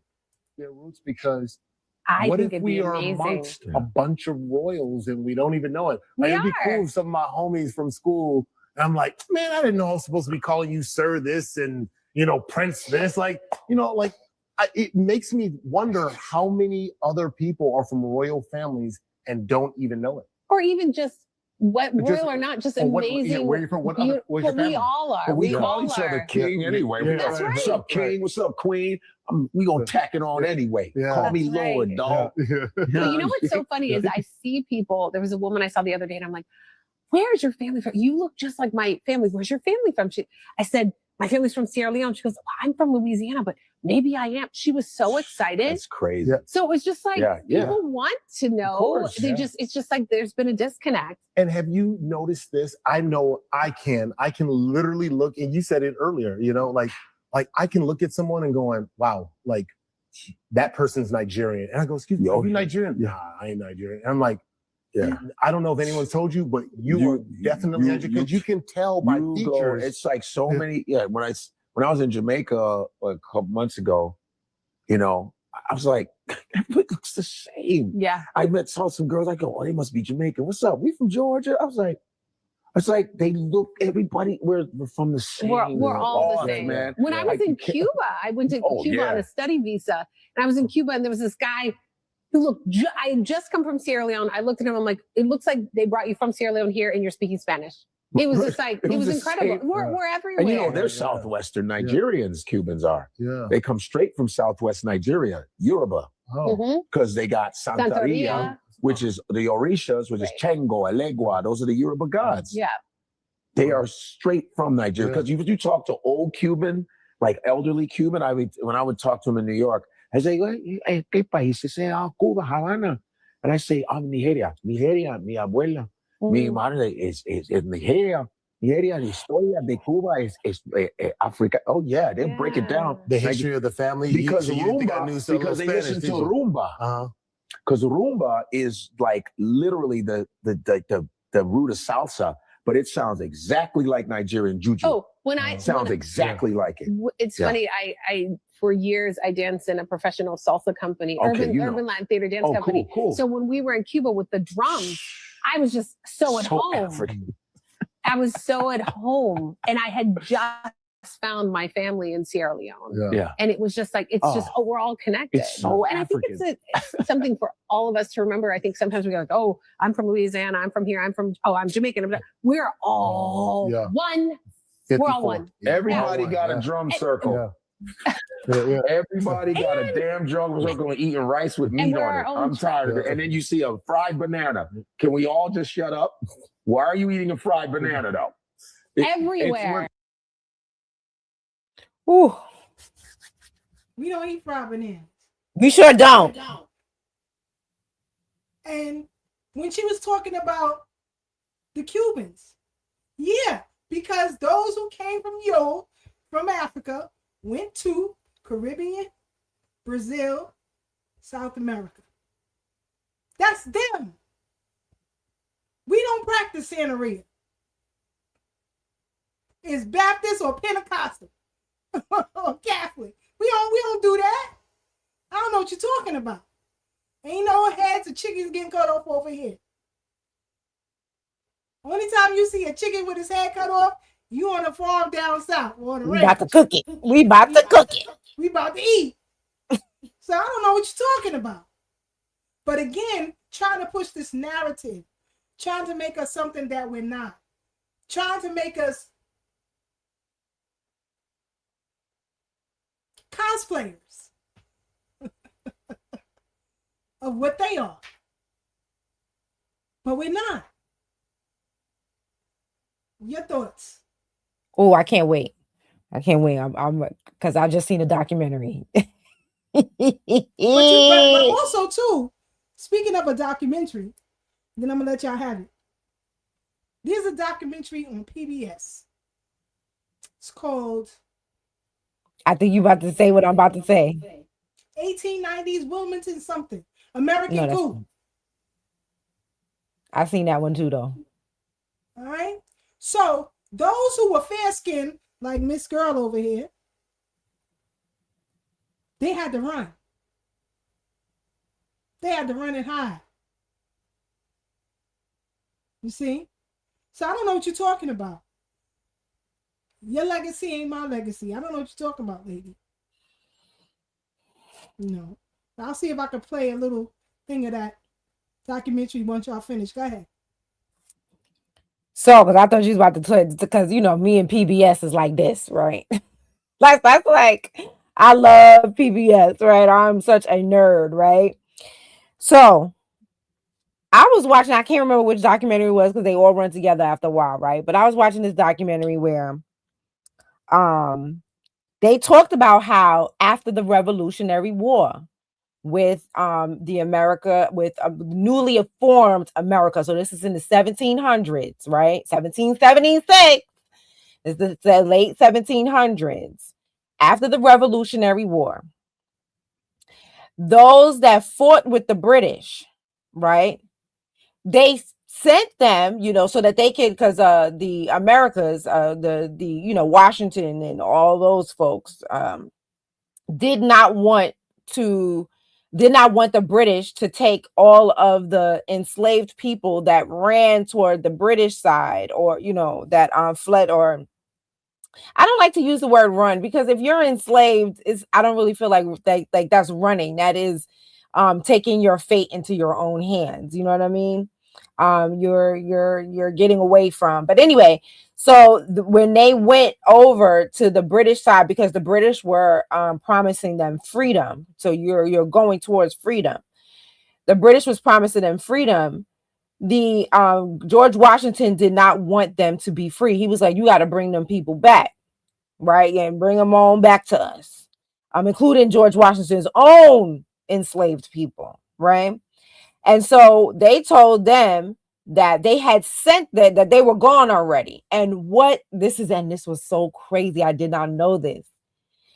The British founded the state of Sierra Leone for those people. Oh, and it gets better. Wait. Hold on. It gets better. Hold on to your seats. So the Sierra Leoneans are enslaved people. The Aboriginal, because they were there, the foundational Sierra Leoneans, because they were there from the founding of that nation called Sierra Leone, because before that it was called something else, right? Or maybe it didn't have a name, I don't know. But the when Sierra Leone became Sierra Leone, those people were there. So they are the foundational Sierra Leoneans, okay? So now those people came from over here. Then there was a time when they are British subjects in Africa, kind of like how Jamaica, all those islands of Martinique. Well, I think Martinique is with French, but you know, you get my point. It's how various islands of the Caribbean are subjects of the British now, right? So in Sierra Leone, they were subjects of the British, and they were taxing them without representation. Same thing they were doing in the Americas, which is why the Americans had their revolution, while they had the American Revolution here. So the Sierra Leoneans, and those people would not be, just so people could know, those people would not be foundational Black Americans, because they left here before America even became America, because they left here before the signing of the Declaration of Independence. Okay, so that, which is 1776. So they would not be foundational Black Americans. So don't even try it, Sierra Leoneans, to think that you can get reparations. Stop. Okay. Back to the story. So now they were being taxed by the British in Sierra Leone without representation, and they decided to have a revolution, right? And so who did the British get to come and put down the revolution? Oh, who do you think they got? Oh, this is this is tea here. Hot piping tea. The Jamaican Maroons. Where's the bomb? They went and got the Jamaican Maroons to come and fight the Sierra Leoneans, because they were revolting because of the taxes that they were forced to pay. Sort of like how right now in present day, when Haiti is going through what they were going through, they went and got the Kenyans to go over to Haiti to keep the Haitians in line. It is so funny how history repeats itself. You know, they say history. How does that phrase go? It's not all the same, but it sure do rhyme. And so it is so interesting to me when she's sitting there talking about Sierra Leoneans look like the people that are here, maybe because their descendants are of the Aboriginal people that were here before the founding of America. So again, you keep trying to tie us to Africa, but the bloodline keeps coming back to this land. Where is the motherland? Because Albert Perry's DNA is older than the DNA on the entire huge continent with 54 countries of Africa. His bloodline is older. Where is the motherland? You know, it's coming out that, you know, towns that we got here were named here first before they were named over there. Like Cairo and, you know, I can't think of anything right now. I can't think of any more at the top of my head. Okay, bear with me. I told you I got a headache, a real bad one. Where is the motherland? Which came first, the chicken or the egg? Because they keep telling us that we, as the eggs, came from the chicken over there, but was the chicken here?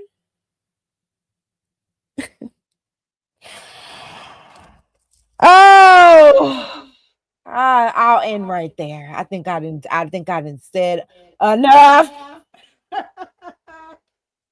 Let me play this clip of young brother Yaki.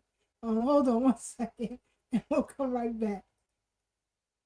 Thing called African ancestry, and guess what you got too? Indigenous native ancestry. Why is there two different blood tests? So I even think it's something going on with that, on what they're doing with these DNA tests that's automatically bringing us back to Africa. There was a test done where this dude, it was a white man. He said that he had a suspicion about them lying with the DNA test, and he sent the saliva of his lizard to ancestral.com. Did you know his lizard came back 34% Nigerian? I'm just saying. So man, all this propaganda, man. And look, I don't care if they mad at me or not. All I'm saying is research what I'm saying. I know it sounds taboo, but what happened if the biggest conspiracy in the history of lies happened? And that is that we are indigenous from America. We come from America. We don't come from Africa. But in order for them to take the precious treasures of America, which we have oil, we have gold, we have copper, we have all of that here. They act like all this is in Africa. All this is here too. What happened if it was to drive us out, connect us back to Africa, for we want to go back home, and while we going back to so-called home, we're leaving our home and they taking over our land? I'm just saying, when you really think about it, then look, what happened if the maps is flipped? Because from my understanding of my studies, Lebanon, Illinois was called Lebanon before there was a Lebanon over there. What about Israel? Here. What about Judah? What you would call Utah? This is here. You start getting into these old names. There's a city out here called Morocco. These are different cities. And what about Memphis? Where's Memphis at? Memphis, Tennessee, that has one of the oldest pyramids here. It's a pyramid in Memphis right now. They didn't put glass over. That's a real pyramid. But then you have a Memphis over there in where? Egypt. What about Cairo? Cairo, Illinois. That's here in the Americas. So we have these different cities and these different states named after stuff that's in Africa. But when you do deep research and study, these was named that here before it was named that there. I'm saying we got to talk about. Then you think you got stuff like Milwaukee. That's an Indian tribe name. You know what I'm saying? Chattanooga, Tennessee. Chatter. That's an Indian name. So you start going, and then you got different sections in, because Missouri and Illinois is one of your most oldest places in the world. Where I'm from, one of your most oldest places. You got Chickasaw Street, you got Cherokee Street, and then you start seeing there's different museums around there. They got all of our stuff in it. They got other people's faces on it. They have did this to the whole world, where they go around where ancient ancestral Black people come from. They will change the faces to them, and then they'll take our history. So my belief, my research, my study shows that we are in the oldest parts of the world, which is ancient America.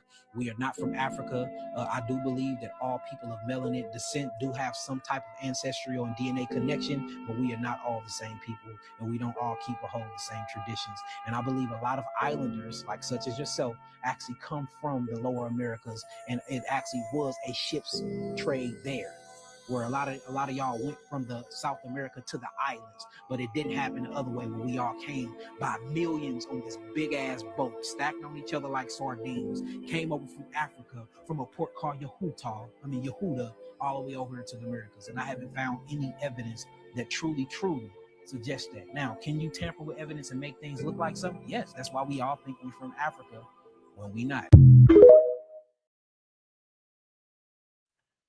Brother Divine? I want to go back real quick because I looked up some things and I want to make sure. Oh, I'm hearing the echo. Let me mute out and come back. Let me see. Oh, there it goes. It's going. I don't know what that is. Okay, got you. So real quick, because I didn't want to leave this unattended. 1 in 4 women. You gotta go downstairs because he's listening and I'll get the echo. But go ahead. Oh, okay, got you. 1 in 4 women in Ghana are victims of domestic violence and sexual assault. 1 in 4. There's 17 million Ghanaian women. That's 4,250,000 women in Ghana alone that are victims of domestic violence and sexual assault. 1 out of every 20 foundational Black American households have a net worth of $1 million or more. 1 in every 20. Ghana has only 2,600 households worth $1 million. And that's just the tip of the iceberg. Y'all can look up some more of the crime statistics and all the other things that are plaguing that country. But then they come here and fix their Ghanaian lips to spread racist tropes and white supremacy. So I want to make sure I put that out there. Now going back to Henry Skip the Truth Gates.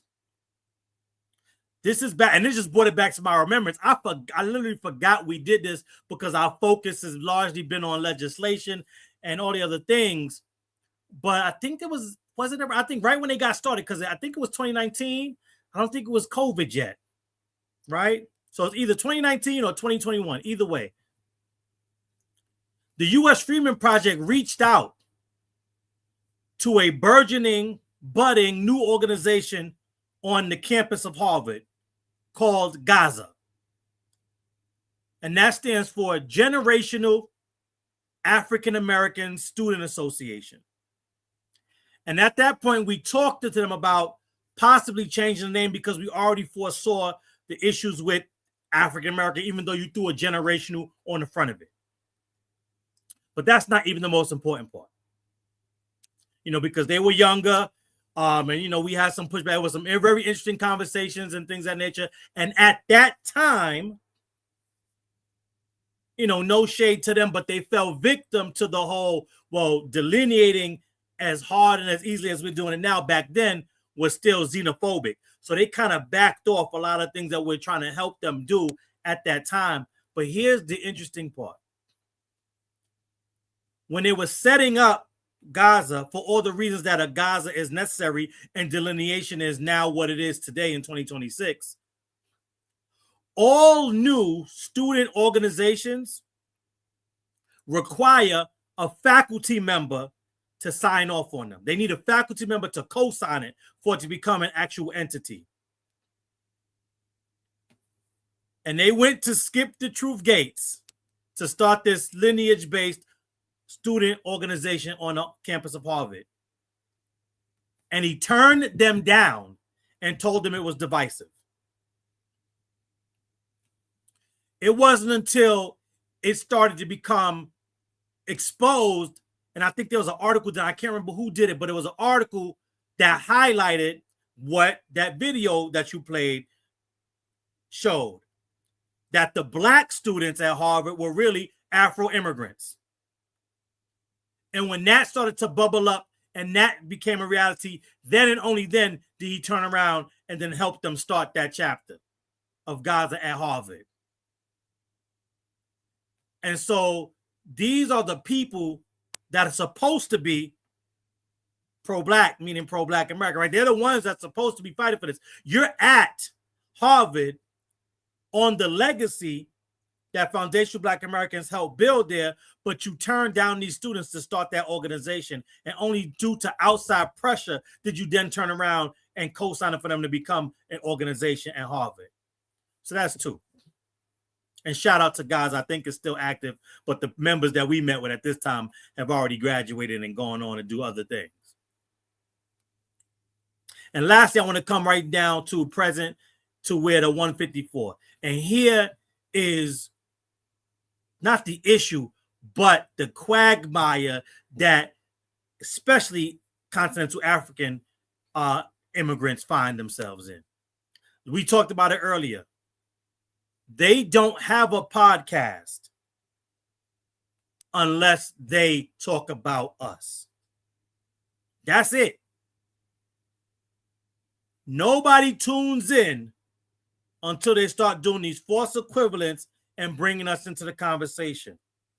So it's 100%, even if somebody's not paying them, which I think they are, to continue this PSYOP against foundational Black Americans, even if they're not, it's the only way to get paid by bringing us up. Because nobody gives a damn about any of those 54 countries that they're trying to claim and make one. And Sister Brooke, you know, I watched that same documentary, so she beat me to the punch on that. But that is something that needs to be known. Liberia was the brainchild of the American white supremacists, and Sierra Leone was the brainchild of the European white supremacists. Full stop. That's how you get those two countries. So again, when Sister Brooke says the motherland, how do you have two countries on the continent of Africa whose foundational people groups are people groups from other continents? Like that's not you. You didn't start those countries. And this is like when you start to really break down this history and what happens. And this is why, and you've touched on it too, Sister Keisha. Yes, those Cubans look like you. Yes, there's other Caribbean countries around the world that look like you and you look like them. Why? Because by 1850, the overwhelming majority of foundational Black Americans, enslaved ancestors, were already multi-generational foundational Black Americans. In comparison to the Caribbean and Latin America, where in 1850, you still had continental Africans being sold directly from the continent by other African tribes to the Caribbean and Latin America. So in 1850, actual Africans were still being brought in to those countries. Whereas we know as early as the 1700s, you had Negro, mulatto, and Indian slaves commingling. And then as my sister Keisha says, as per the Pan-African Schomburg, only 388,000 captured and sold continental Africans made their ways to the United States of American shores. The math is no longer mathing when you actually do math, whether it's the math we learn or, like Sister Brooke said, that new Common Core shit. No matter how you break it down, those numbers do not add up to the propaganda and narrative that the Pan-Africans have been pushing this entire time. And it's falling apart in real time. The more we learn, research, and do our genealogies. And that's what's making this movement so powerful. But that's also why they do the Pan-African sleight of hand.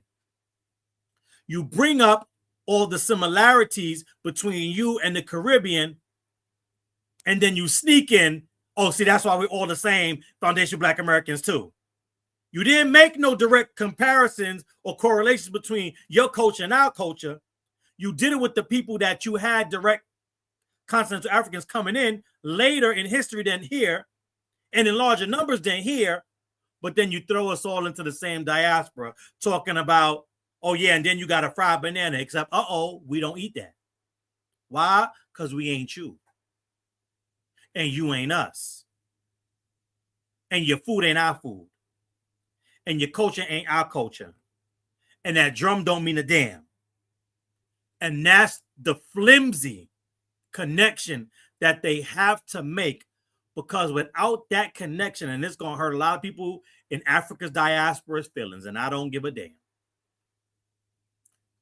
Because even connecting your history to the Caribbean's history ain't enough to get you no views.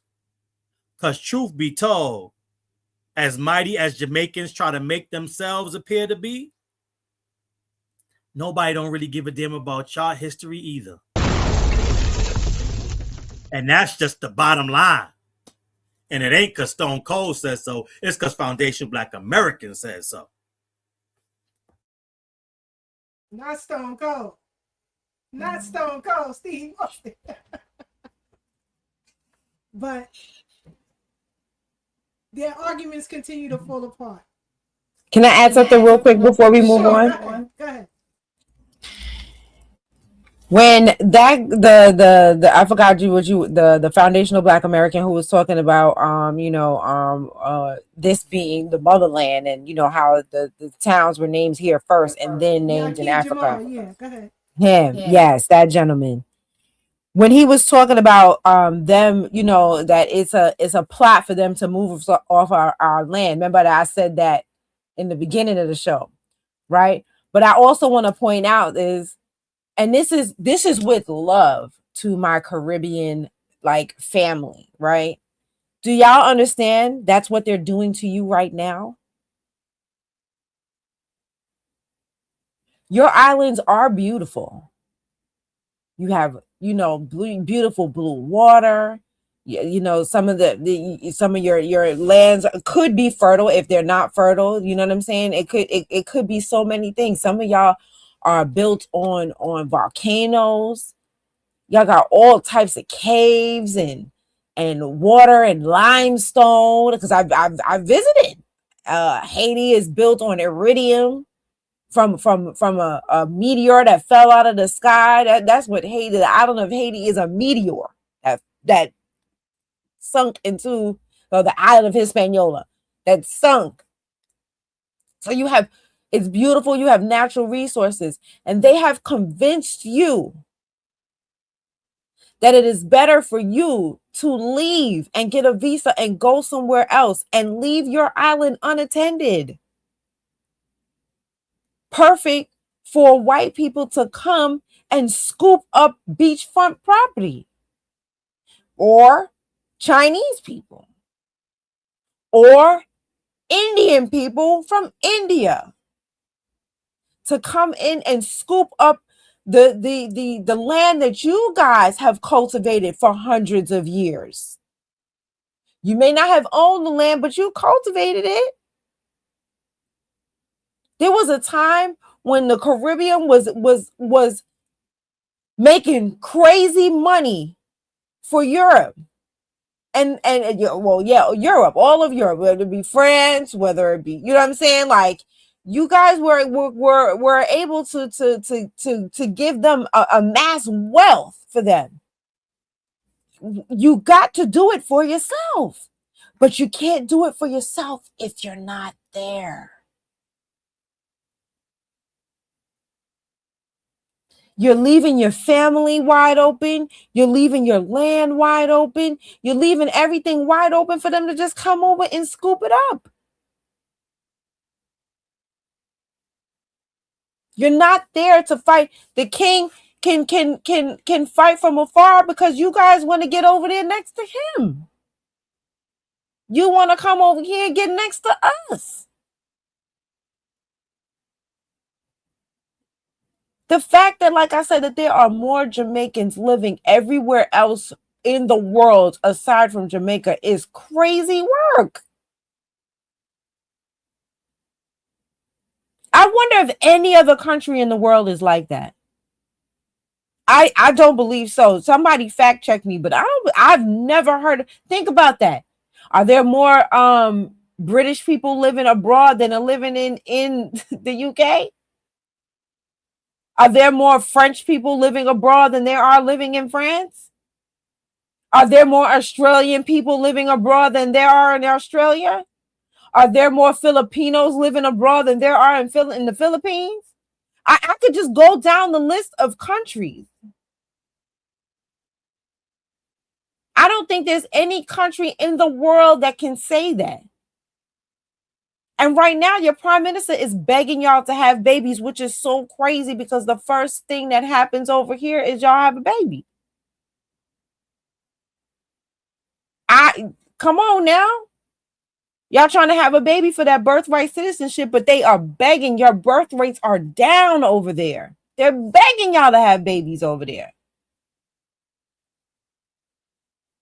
It's crazy work that you are cutting your nose off to spite your face. And by that, I mean, I know that's a foundational Black American saying, so let me explain. You may not understand what that means. That means in your rush to leave, you're subjecting your home countries to be ravaged, raped, and pillaged by the very same people you tell us that you hate. When y'all tell us we the only ones that we not the only ones that been through slavery, hell if I can tell. Because y'all just want to get over here next to them. Y'all want to get over to the UK next to them. I can't tell y'all went through slavery because y'all not fighting hard enough. I'll land.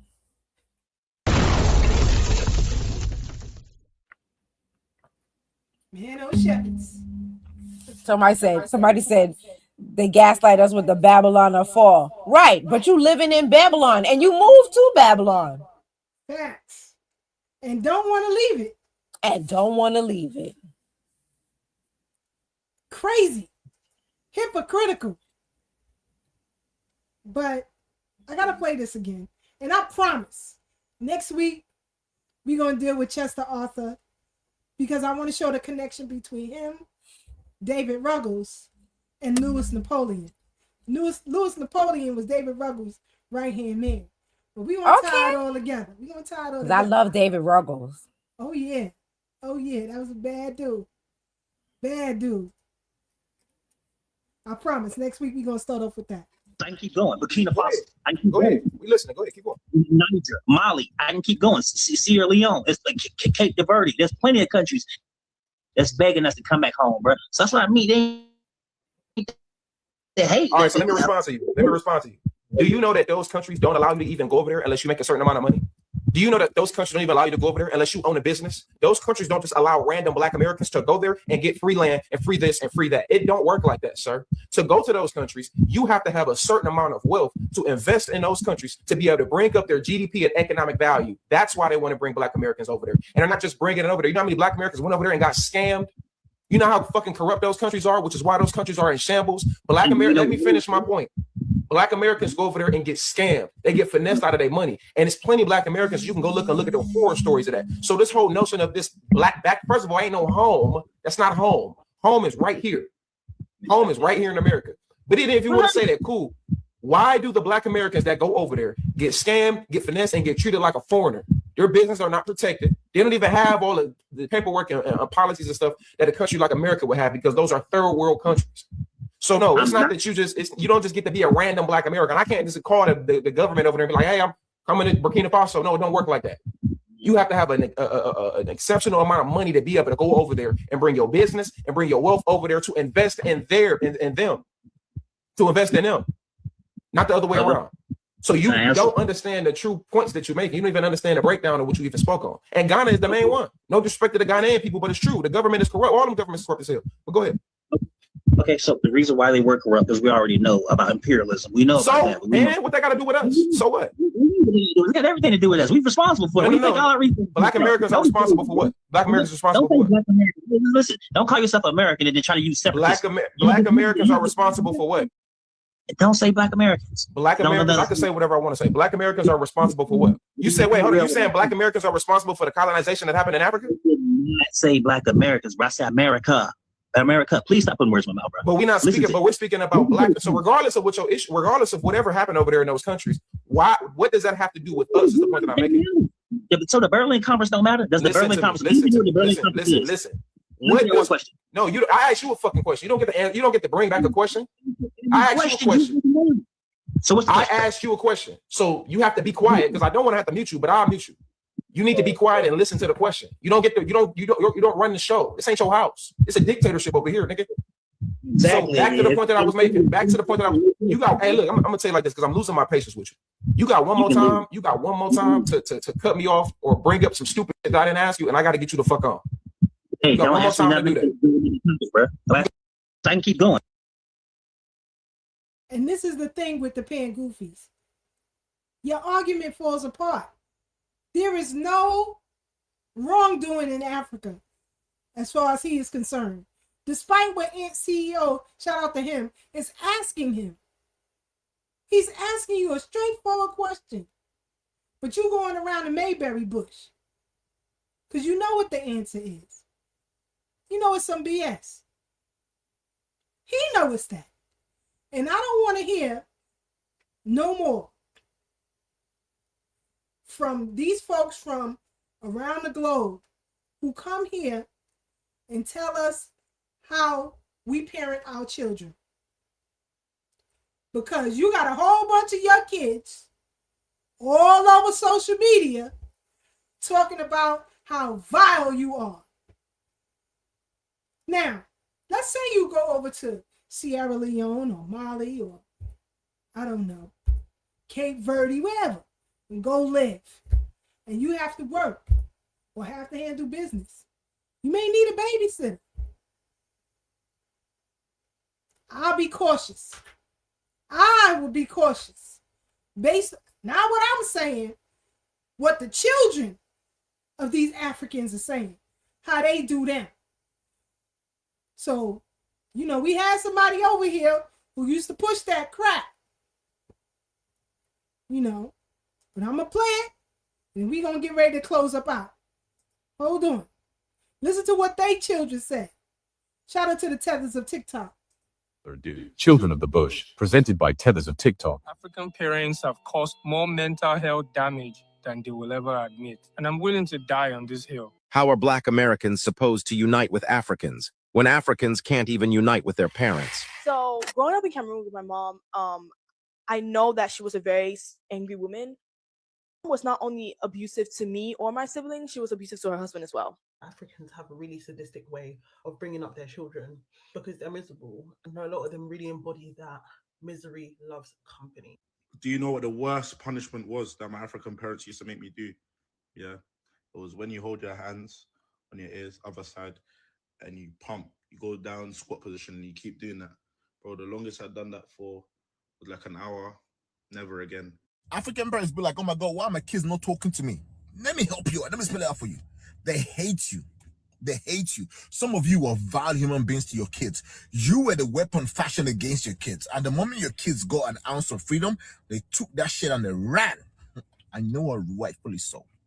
Because the way you treated, the way you guys treated your kids, diabolical. Putting chili or ginger inside your daughter or son's private part just because he did not listen to one of your instructions, it's kind of tapped, I'm not gonna lie. Some of us need to talk about the sort of abusive experience as a child, because bro, when I hear some of the stories that my niggas tell me, I can't lie, that's when that deep as a community, we actually need to sit down and think, yo, our parents are actually very, very much tapped. I don't know if you've noticed, but the children born in 99 till 2003 or 5, they leave the house very, very quick. Most of them don't even speak to their parents anymore. They've cut them off because of all the emotional abuse they've experienced. I feel like it's such a common trope for African daughters. It doesn't matter if you're like the oldest or youngest, to have like really, really strained relationships with their mothers.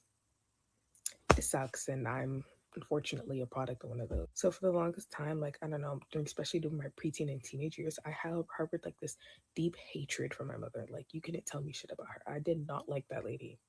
Africa has an orphan crisis, and I'm wondering when foreign-born Africans will realize bad parenting might be part of the culture at this point. Thousands are petitioning to stop 100 orphans from a planned mass wedding in Nigeria. The mass wedding will take place on May the 24th and has sparked international condemnation from human rights activists who worry that some of the girls may be younger than 18 or are being forced to marry for social security and financial gain. The wedding is being organized by Abdul Malik Sarkindaji, who said that the girls are orphans whose parents were killed in attacks by kidnapping gangs that roam northern Nigeria. Sarkindaji also stated that he'd be paying the grooms for marrying the brides as a dowry. The Imams Forum of Niger has said that the marriage ceremony should go ahead, arguing that the girls are all of legal age. But Nigeria's Women's Affairs Minister, Uju Kennedy Ohanenye, announced that she's seeking a court order order to stop the ceremony. This has angered the Imams Forum, with the secretary demanding that she withdraw her statement. Human rights activists in Nigeria have now launched a petition to stop the ceremony, which currently has around 12,000 signatures. Most children would be dead,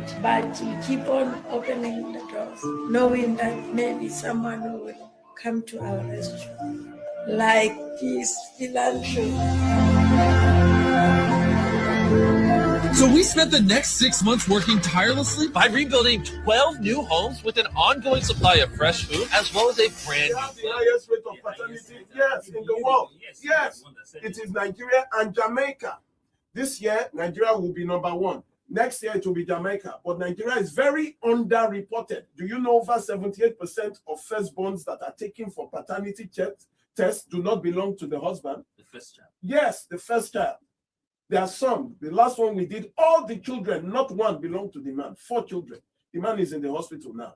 He collapsed. Well, here's what I've seen growing up Nigerian. We're never allowed to be sad. Anger was disrespectful. Crying was weakness. Anxiety, that was a white people's problem. So a whole generation of us learned to bury everything. We smile at church, perform at school, hold it all together while quietly falling apart inside. Some parents were just awful people. That's the reality. Just because you're a parent, that doesn't mean you're a good person. No, some people are awful, and they'll be awful to their own offspring, their own blood. That's the reality. That's why a lot of kids, African kids, go no contact with their parents, because their parents were evil people, were diabolical people. First heartbreak when it came down to my mother was the time that she beat me in front of everybody. Somebody caught me and the guy that was trying to R-word me, mom beat me in front of the whole entire quarter. My mom is a beater. She can beat somebody. I'm very happy I kind of don't remember those beatings as a child. I just don't remember it. I don't want to. The ones that I do remember are very, very traumatic. I hope y'all realize that a lot of African, Caribbean, immigrant parents are literally narcissists. I hope y'all really notice that. Even though I don't like using the word narcissist because it's watered down, it takes away from the meaning of the depth of how cruel narcissists are. I truly feel like, I don't even like the word demonic, but it's like, I truly feel like it's an entity attached to them because they all act the same. To be a narcissist is to lack empathy, because you have to be taught empathy when you're a kid. If a person was not taught empathy as a kid, you can't teach empathy to an adult. It's sad, but you can't. I got into Penn State, right? I went to Penn State. The way I got my acceptance letter, it was through a text, because I told them, like, yeah, update me through email and text, even mail. I got a text, I got the notification I got in. I was ecstatic, right? I screenshot, because I wasn't around them. I screenshot, send it to my parents. The first thing my dad says, oh, that's fake. Why would you even believe that anyway? That's not real, that's fake. So he ruined my moment. Now I'm thinking to myself, is it? But I'm like, no, it's not. It's really from their official website. I'm trying to prove it to him. Then he went to check the mail. Oh, it's right. He didn't even say sorry. I remember when I was in high school, my senior year, I got a scholarship, right? We're getting ready to go for me to get the scholarship. You know what my dad says? Oh, not everything's about you, so I'm not going. When will you understand that your parents, your African parents, are never going to change? Stop wasting your time arguing with them, explaining things to them, communicating your emotions and how you feel. It is a complete and utter waste of time. In an ideal world, who doesn't want to be able to go to their parents and effectively communicate their emotions, things that are going on in their life, and hope they'd understand? But you tell me, how many times has that ever been the case? Question: do you really think someone who's been living life a certain way for the past 50, 60 years with the same personality and mindset is going to change now on account of you, because of the things you have going on in your life? Omo, don't play yourself. If your parents wanted to understand you, if understanding you was important to them, they would have. Because what is so difficult in listening to someone and trying, keyword, trying to grasp their perspective? Where the fuck are the Pan-Africans? And when are the Pan-African parenting classes starting? Can I speak to that, Sister Keisha? Need to gatekeep Black culture a little bit more than we do. I think we're too inviting. I think we let everybody in. Wow. We give all these what do they call it? Invites, man, to the cookout. Yeah. And so when you allow people in your culture and you don't require any level of respect to stay there in the culture, they lose respect for your culture. And we also don't require a branch extended to us on the back end. Right.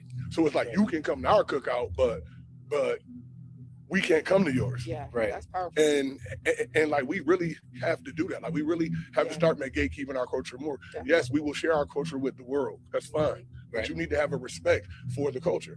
And a lot of people don't. That's why, like example, I don't even know like what terms in the Caribbean they use that would be like the equivalent of nigga. But there will never be an instance where other people are saying, well, man, why can't we call you that?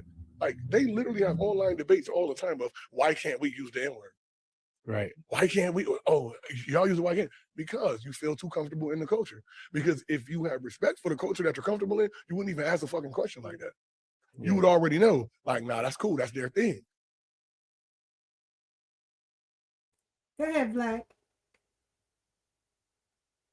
And going back to that echo is there again, and it's so annoying. But I'm gonna fight it over. What I was saying in regard to the young Africans talking about their parents, and Sister Brooke, I'm sure can attest to this as growing up in the neighborhood where that dominated. When you think of men from those communities, it was exactly like the last brother said.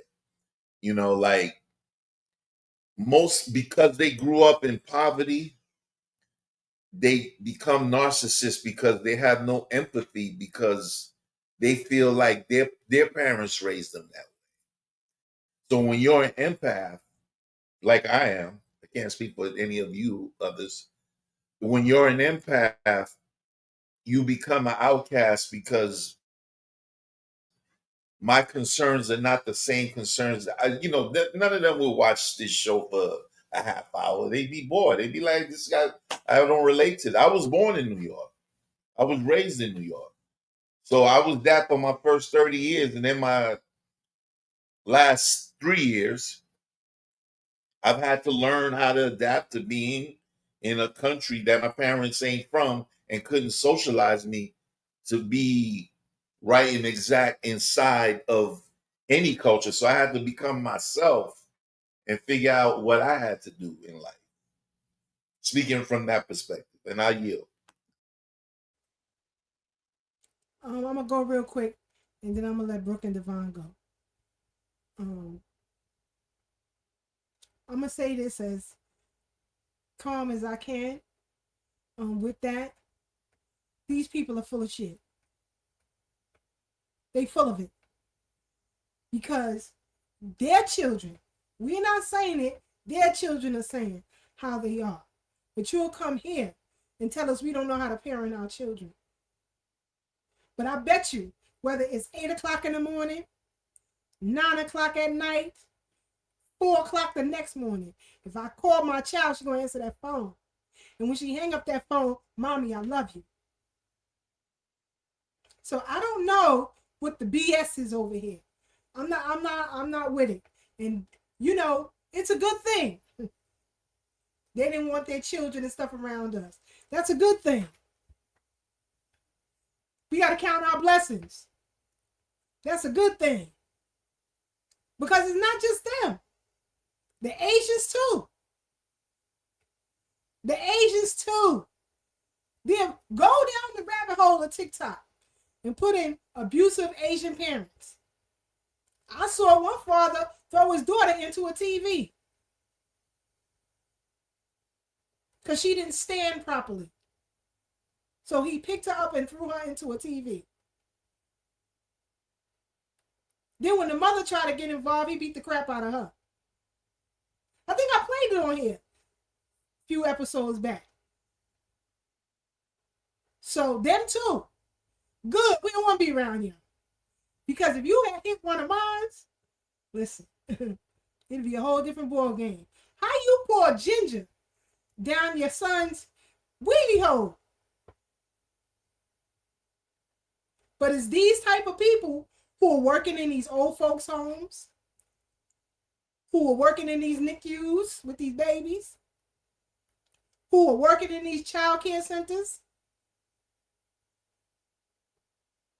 having the children fight each other while they stand back and record it. This is the type of stuff that's going on. So like I always say, Black, and you know, today is July 23rd, 2026. No more excuses. So as people want to take their families and move abroad, this is what you got to deal with too. There were videos where a mother came home and a daughter telling her that the man next door keeps following her, keeps trying to get her to come in the house with her. Big Russ is in the chat. Let me call him and tell him that somebody is following Aaliyah and trying to pull her into it. And my daughter Green, it's going to be a problem. There's going to be a lot of song singing and flower bringing. See what I'm talking about? We different. We are different people. And I'm not saying there aren't FBA parents who aren't abusive to their children. We all know that. But it is not a culture. It is not something that is accepted. Because no family member of mine going to abuse their child, and I'm going to sit back and let it happen. Cousin, aunt, whoever, they getting beat up. They getting beat up. So I don't, we're not the same. We are not the same. And that's a good thing. I'll land there. Go ahead, Sister Brooke. Or Brother Divine. If you don't mind, Woo! One, I forgot this one point from earlier when he was talking about everybody beats drums. Yeah, everybody beats drums, but we made the drum set. Yeah, and I got that from Dewan B. So shout out to Dewan B. We made the drum set. So y'all drums, and now all of y'all use our drums, the ones that we made. You can't have a band without the Black American invention of the drum set. Oh, the ginger on the private parts. Oh, do you know that not only do they put ginger on the private parts in the front, they also give you an enema in the back. With ginger and I was about to say, you took the words right out of my mouth, cayenne pepper. I used to hear that. And this is a punishment. This is a punishment for doing something wrong. This isn't some, herbal remedy, you know what I mean, for roids. No, this is a punishment for children. Okay. I had a teacher. I told you I went to a private school, right? A private Christian school. And in that school, the teachers were allowed to spank the children, right? Most of the time it was like a ruler in the hand, or a ruler on the back of the hand, even a ruler on your behind, right? Nothing, no big deal. One year, I had an African teacher, right? I was in church.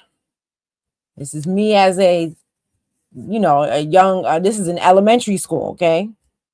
So I was maybe first grade. What's that, 6 years old? So, and for me, it would have been 5. I was skipped as a child. So for me, it would have been 5.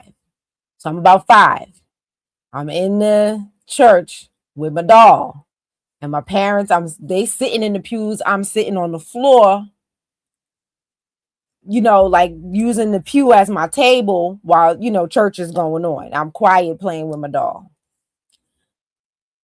My father is right there. I take my doll and I pluck my doll on the ear.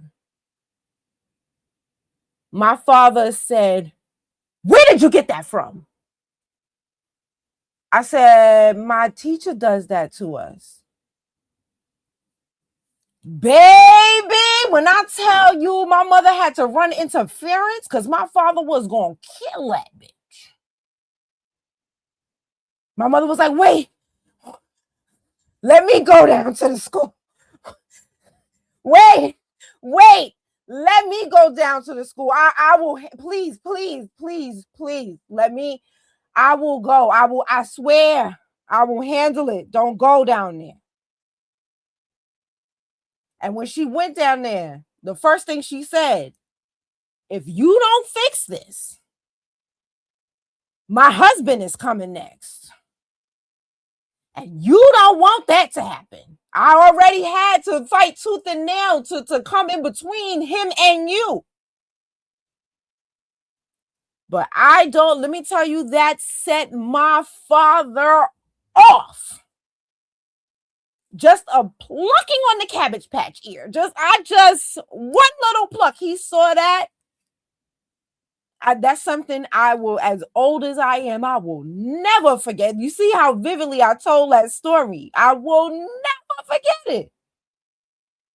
How my father did not play about me. How my mother didn't play about me.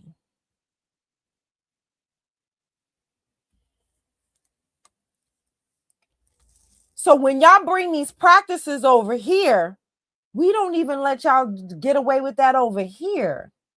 Y'all got to keep that shit over there. Because my father, my foundational Black American freedman daddy from South Carolina, would set this whole place on fire.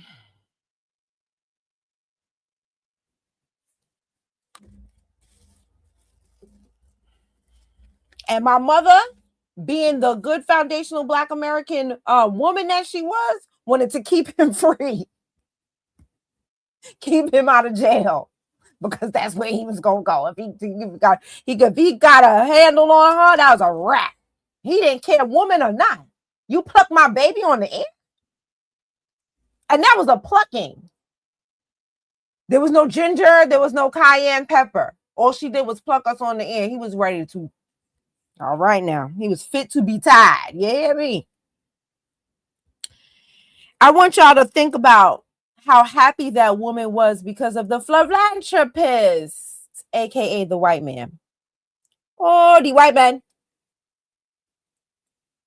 She was so happy to see him, not knowing that it is their involvement that has pushed y'all into the economic situation that you in. But when they come there, it's, oh, the white man.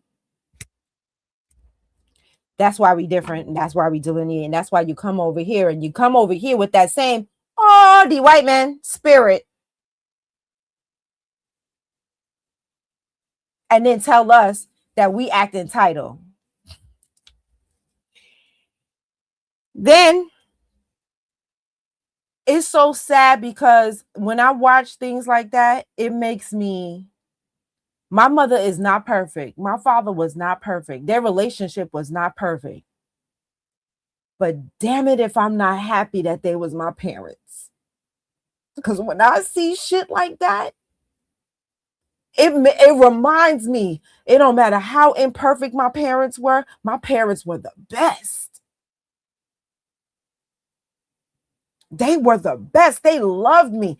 I keep telling y'all that Brooklyn had to toughen me up because I got so much love in my household that I thought that the rest of the world would be that way. I was smothered with hugs, smothered with kisses, to the point where I'd be like, Ma, let me breathe, Ma. To this day, sometimes I'm like, Ma. I was smothered. I mean, to this day, that's how my family is. These people never even been hugged by their parents. I saw Gina Yashira do a stand-up where how she brought her white tea girlfriend home. And the mother hugged the white girlfriend and she looked at the mother like, well, you ain't never even hugged me before.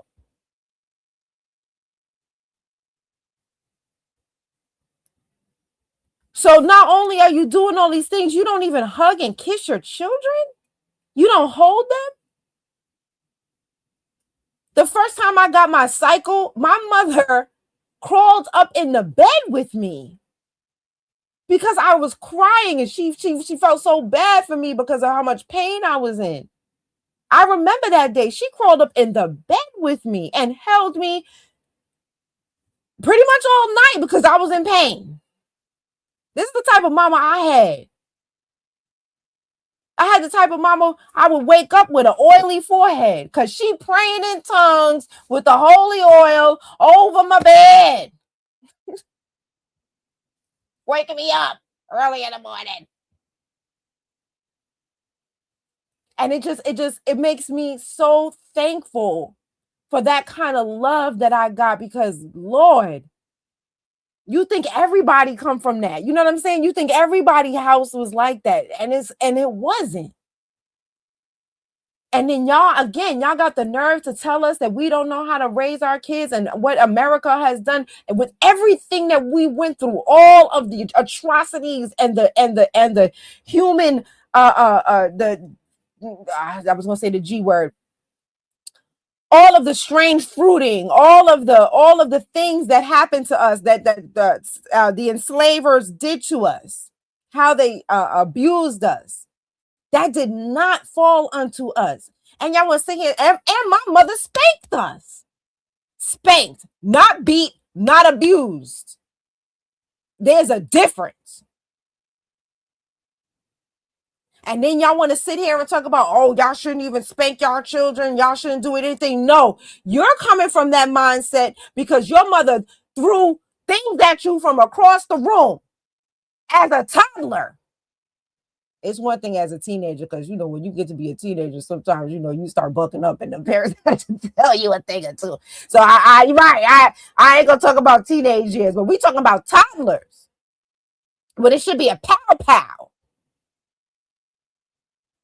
And you getting full on thrown across the room into the TV. That's why you look at, correction and discipline the way you do, because when it happened to you, it was abuse. Not for me.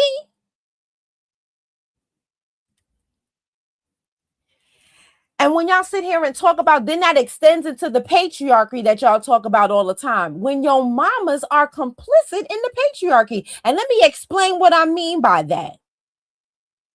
Doesn't your mama treat your brother differently than she treats you? Don't she let him get away with murder and you can't? Don't she let him do whatever he want to do in the house and serve him his food? And then you got to clean up all the dishes and cook the food and wash the clothes and do this and can't go nowhere?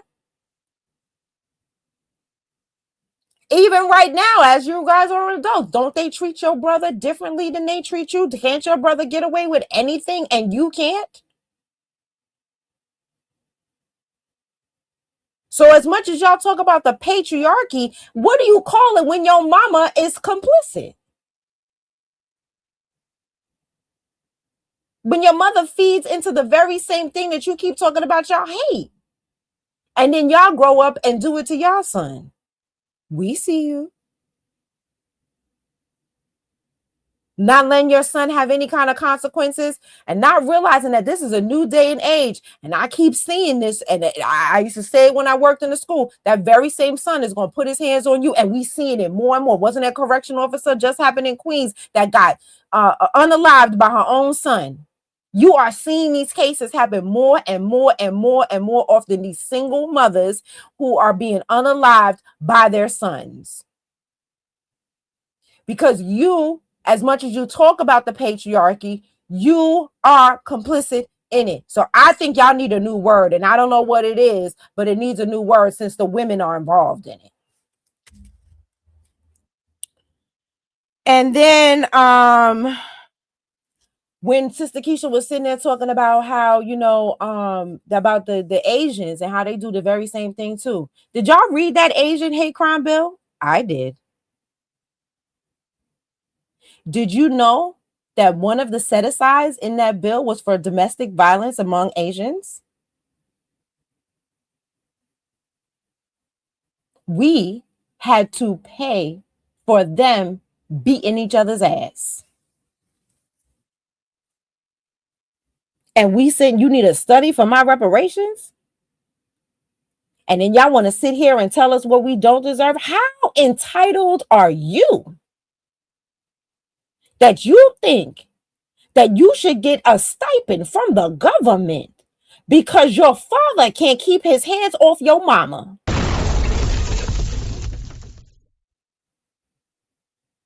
Is China gonna pay you for domestic violence? No, the fuck they aren't.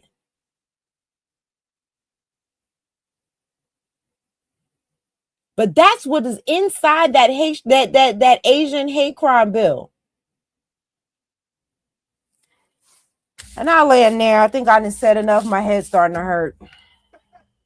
Don't let your head hurt, Brother Divine.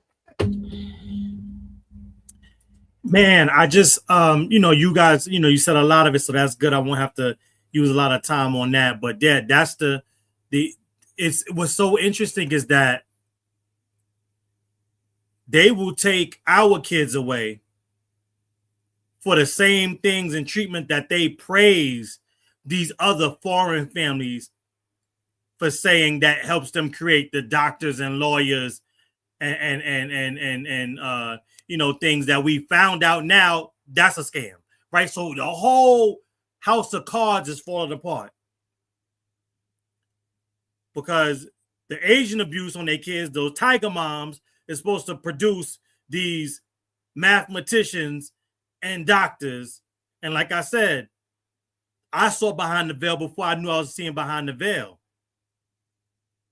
I've said this before. I grew up in Brooklyn. I saw my first gun with an Asian bringing it to school. That's why I saw my first gun. And they weren't the smartest kids in the school.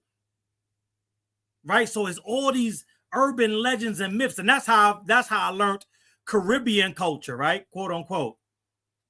Because I was tutoring them. I was going to their cribs.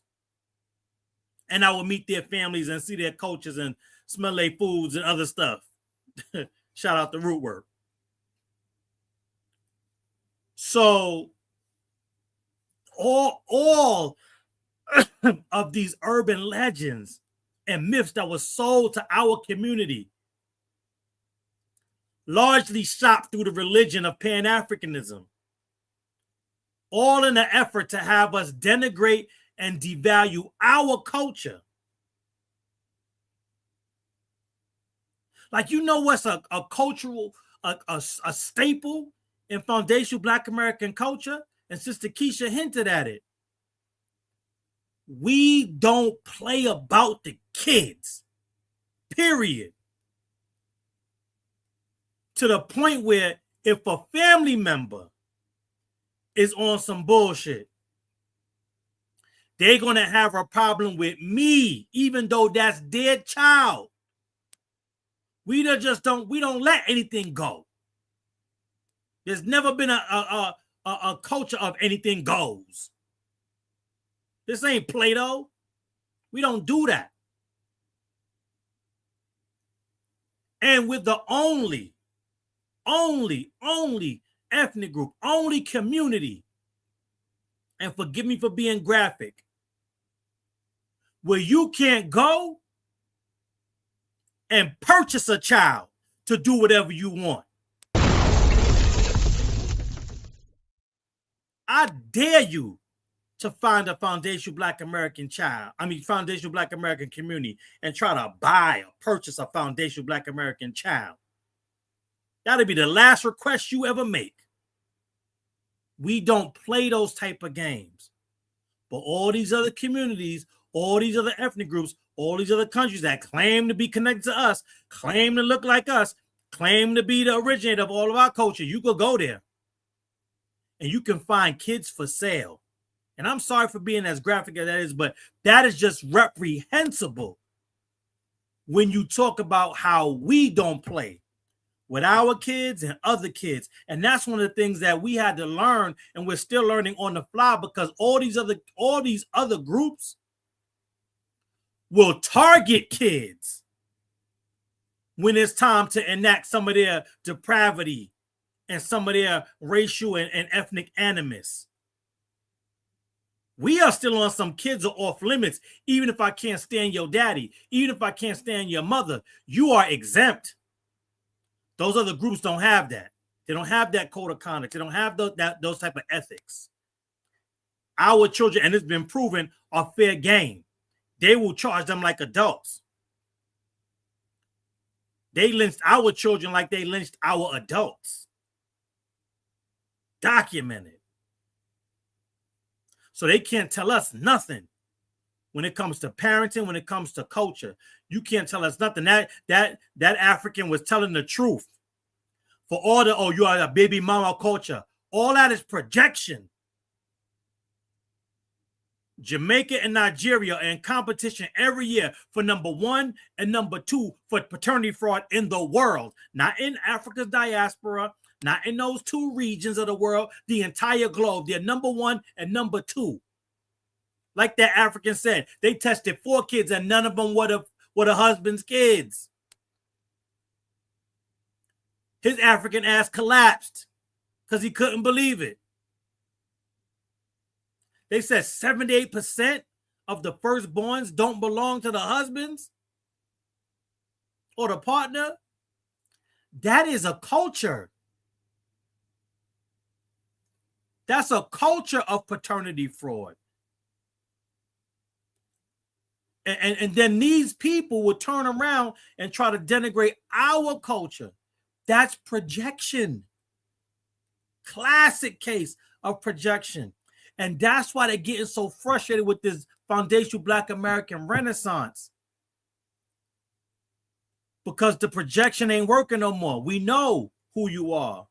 We know what y'all do. So when y'all start talking that baby mama shit, it's like, okay, that's nothing. We're treating you like we treat the white supremacists and their lies. They've already been confirmed as lies. So now we just let y'all tell those lies. That's irrelevant. Y'all are irrelevant. Those conversations are irrelevant. On those same TikTok streets, you're starting to see people aren't going into these other rooms and screaming at these Afro immigrants and wasting their time in these conversations. There's been a whole lot more. There's been an uptick of constructive conversations that foundational Black Americans are having amongst ourselves. And that's what's really scaring them, because they already know what it looks like when we get on code. They already know what it looks like when we circle the wagons. And for the first time, and as long as they can remember, they see the circle of wagons and they are on the outside of the circle. So they only like to be out there with the white supremacists when they could then run inside our circle and hide when it get hot. Now that you got to stay out there, now all of a sudden it's frantic. They don't know what to do. They're running scared. They throwing everything at the walls, trying to see what sticks to get us to get up off our square, and we're not. And that's why you see the uptick of these this blatant anti-foundation Black American xenophobia and lies. And they just lie to lie. Like, I never came across a group of people that just lie to lie like they lie. They just tell any lie. Any lie I do, because they don't know which lie to tell. None of them is being believed, so you just got to jump to the next one. And that's what we saw in that NCO clip. They just jump from lie to lie, because one of these got to work. It's like you got a whole keychain of keys. You know none of these keys open and lock, but you got to put on for the people that's waiting for you to try to open it. So you're like, all right, let me try this one. Let me try that one. All right, let me try this one again. Because you know you lying. You know you can't open it, but you got to put on. So they just be lying. They're going to try all the keys twice. It's like that scene in Friday where Smokey was counting the money and he turned it over. All right, let me count these 20s again. Hold on, I got the money. Like, no, And playing with our money is like playing with our emotions. It's the principality. Y'all better stop playing, because we not playing no more. And the beauty of it is that we don't even gotta threaten violence. All we gotta do is circle our wagons and leave you on the outside. Because what you're finding out is that when we were including you in the circle, that was your hedge of protection from the real violence. You didn't realize and you took it for granted. So now we got to leave you out there in the wild where the violence does happen. And the only people that are experts at navigating those violent streets of this country is us. We faced them, looked them in the eye, and we still standing. Now, you might experience the same fate. Like, you might look them in the eye, and you might come out still standing. But we all getting ready to find out and see. That might happen, but it might not. And you on your own. It don't matter what a Pan-African say. It don't matter what your mama say. It don't matter what your daddy say. And on that, perfect segue to close that loop is this. Everything we're seeing now, all the excuses that they love to blame on the media, it's coming from their family. And because they are cowards, they don't even stand up to them until it's time to leave the house. They're going to let them put that ginger and cayenne pepper in their booty hole. They're going to let them do it. But you know what they also let them do? Talk shit about foundational Black Americans. They don't say a word. And that's something that my mama taught me a long time ago. If you got an open enemy and somebody that's supposed to be your friend, and the person that's supposed to be your friend is coming to tell you what that open enemy said, it don't matter what they said. They're your enemy. You know it wasn't nothing good. The real question is, what did your supposed friend say when your open enemy said what they said? And what we're finding out is far too many of these Afro immigrants joined in or stayed silent, and silence is complicity. If you didn't push back on your abusive parents when they was talking shit about us and you hang out with us every day, you are complicit. But you trying to run with the story that, well, I didn't say it, so you should still get a pass. You should still be cool. Nah, your silence is complicity. And so now you out there with that same abusive parent. Y'all better kiss and make up. You better force them to hug you, because we ain't got no more love over here for you. Those days are dead, and those days are gone. And disaggregation and delineation, man, listen, they are, I said this in a group chat, and I'll end on this. We have always known that immigration as a whole negatively affects our group. It's just that our leadership of that day saw how white supremacy was weaponizing immigration, and we said, damn it, if there's going to be immigrants coming over here one way or the other, let's fight so that it becomes Afro immigrants, because at least we have a possibility of them partnering with us. Two things happened. A. Philip Randolph called it immigration indigestion. And a number of our leaders was like, look, they don't help us as a whole, but if we can get reinforcements, if we can get some backup against these white supremacists where their numbers are growing because they were bringing in other white, quote unquote, immigrants to bolster their numbers, if we can get together with them, then we could do something. And we found out they came here for a better life, and a better life by any means necessary, which meant they would step on us and allow white supremacy to do it. And so here's what we did with the help of the ancestors and calling the right names. For that immigration indigestion, delineation and disaggregation is the cure. Delineation and disaggregation cures the stomach aches and the headaches that these tethers are causing us. And I land there. Man, let me say, tell somebody to tell somebody. It goes on every week right here on the Brooklyn Bridge. We are the authority, and we don't play no games over here. You're going to get it how you get it. You get it is real. So I'll see y'all black again next week. Y'all stay good to each other. Stay dangerous at the same time. We had 400 and, what I wrote down here, 487 people on the live tonight. Shout out to DJ John over there on Twitch for hosting. All of you on Facebook, Instagram, and YouTube. We definitely, and seriously and sincerely appreciate y'all rocking out with us on the Brooklyn Bridge. If you want to reach out to Brother Black, hit him on melaninblogspot.institute.com. If you want that shirt, you see what Sister Brooke rocking? You see what she rocking? Go to evenmelanin.com. And if you want to catch up with the president himself, go to the usfreemanproject.com and .org.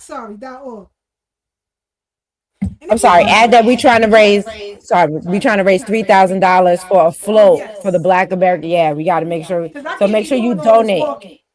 Right, we need a float. Okay, we found out it's $3,000, right?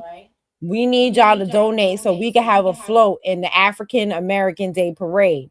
We need the Black American Heritage flag to be big because they be having all them Pan-African flags and all these other country flags and blah, blah, blah, blah, blah, blah, blah, blah, blah. We need a float.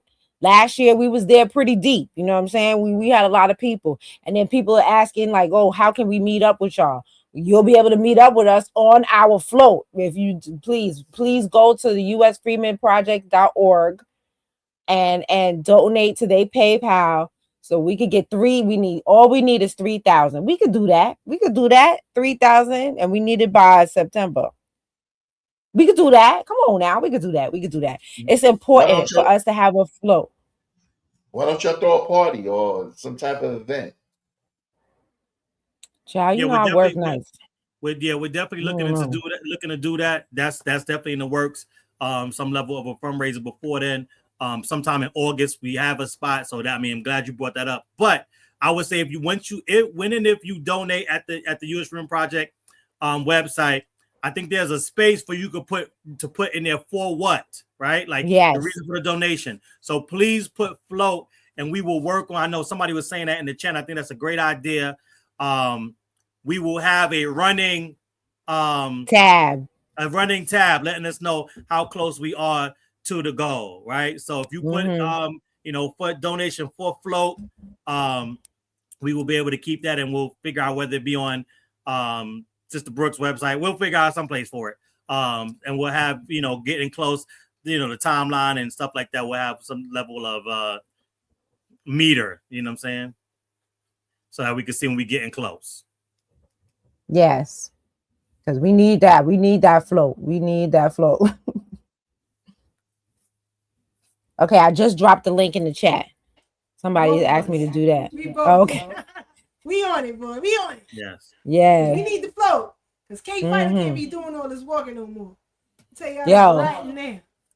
And on top of that, what'll be good too is if we'll figure out the design. Hopefully, we'll figure it out. If we get it, if and when, we will get it. Yeah, I will make sure. When you donate, just put put it's for the float and just put your name or whatever name you want displayed, and we're gonna try to put that on the float as well. We're gonna make that a part of the design. Put all your names on it, so that is our float.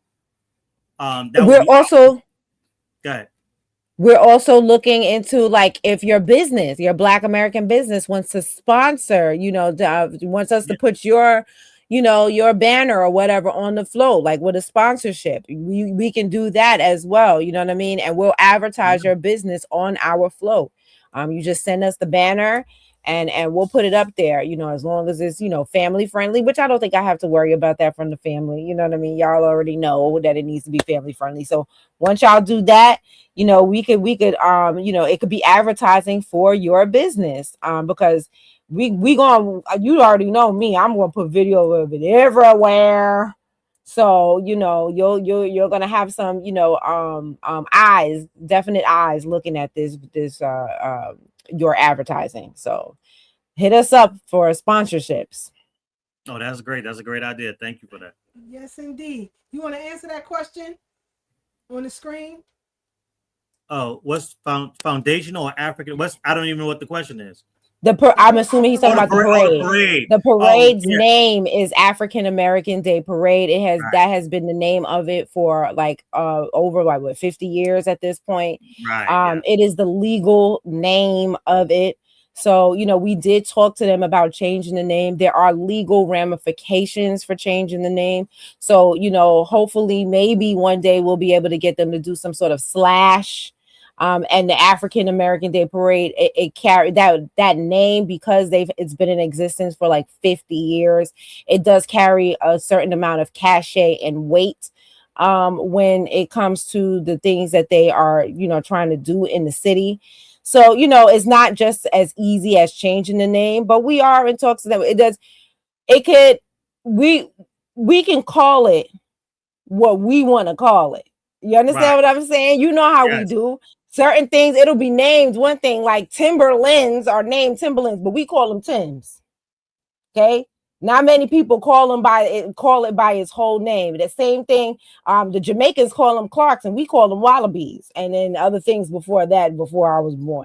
You know what I'm saying? And we call them Wallabies. Don't nobody call them Clarks, but Jamaicans. You understand what I'm saying? We don't call things by its name. So they could, because legally, like I said, there are ramifications for them changing the name. So we could keep the name African American Day Parade, but let it just be flooded with our flags. Let it be flooded with our message, just like everything else. You know, we can force a name change, you know what I mean? And I don't mean physically with the people that are there, because we respect them and we respect all the work that they've put in for 50 years. You know what I'm saying? We respect the generational work that they have done on that parade. So we're not talking about that. We just mean like we can force the name change within the hearts and minds of the community. To be the Black American Heritage Parade, or the Foundational Black American Parade, or Freedmen Parade, you know, or we can call it all of these things, you know, and just make it ours, because it is, you know what I'm saying? So don't get hung up on the name. Yeah, and to that point, obviously our float wouldn't have African American on it because that's not us. But absolutely to that same point, it is called, right? Like people call it the West Indian Day Parade, but it's actually the Labor Day Parade, right? Yep. And so the official name of that parade is Labor Day, but because it's, you know, represents their culture, they call it the West Indian Day Parade. So that is kind of the thing what we're talking about. That's the concept that Sister Brooke is talking about, right? They could have the name that they have it, but we do what we need to do and we come and show out. That will just be the Foundational Black American Day Parade, and or set us up depending on what we're able to do and, you know, how the family shows up and shows out. We can also just have our own parade. You understand what I'm saying? Like, so this is the beginning stages of how we either change what's already there or create our own lane. Right. And so, yeah, that's, you know, that's not to give out all strategy what we do, but yes, this is a good start though.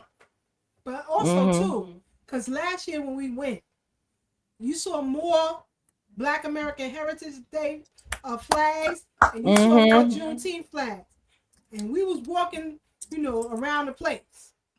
Yeah. People was asking us, where can I get that flag?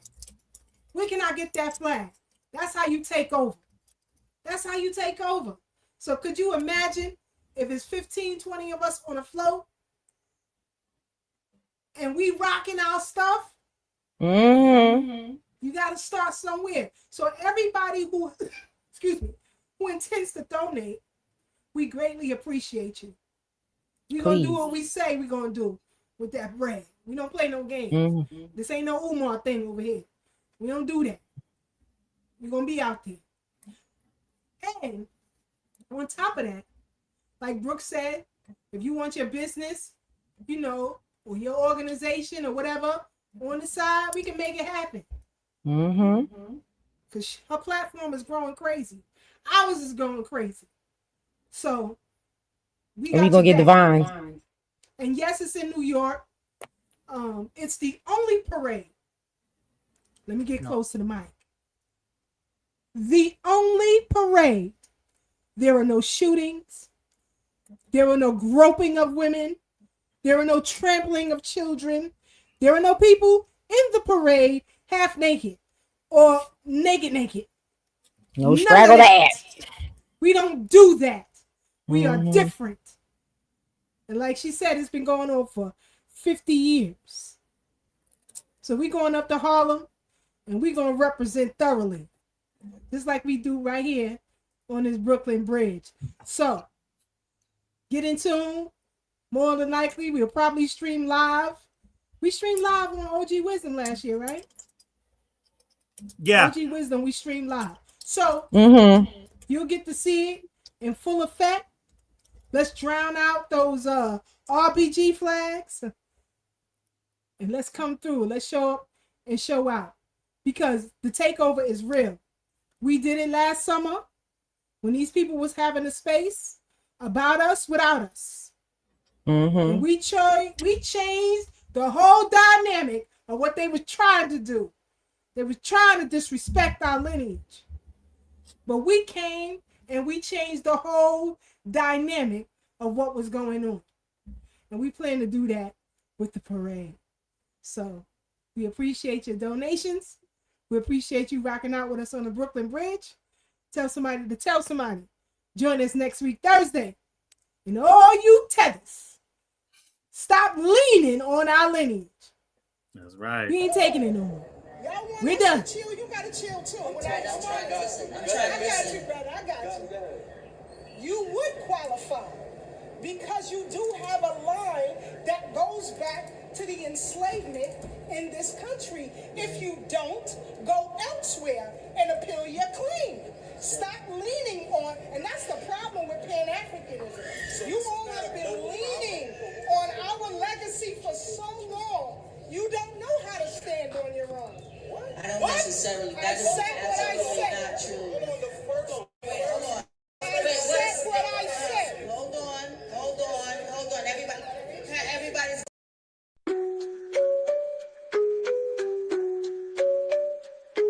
On the Brooklyn Bridge tonight, voices strong, knowledge tight. Thorough black talk in the air, changing minds, changing flair. From brother Tad to sister K, warriors got things to say. Sister Marcy brings the heat, brother Blacksmith keeps the beat. Revolutionary waves, they fly underneath the open sky. Every word's a call to fight. Tune in, feel the ancestral light. Thursday nights the world will see Black Power Media on a spree. Facebook, YouTube all aligned, breaking free from every bind. Social talk and politics, every voice breaks through the matrix. Commentary raw and true, for the many, not the few. Revolutionary waves, they fly underneath the open sky. Every word's a call to fight. Tune in, feel the ancestral light.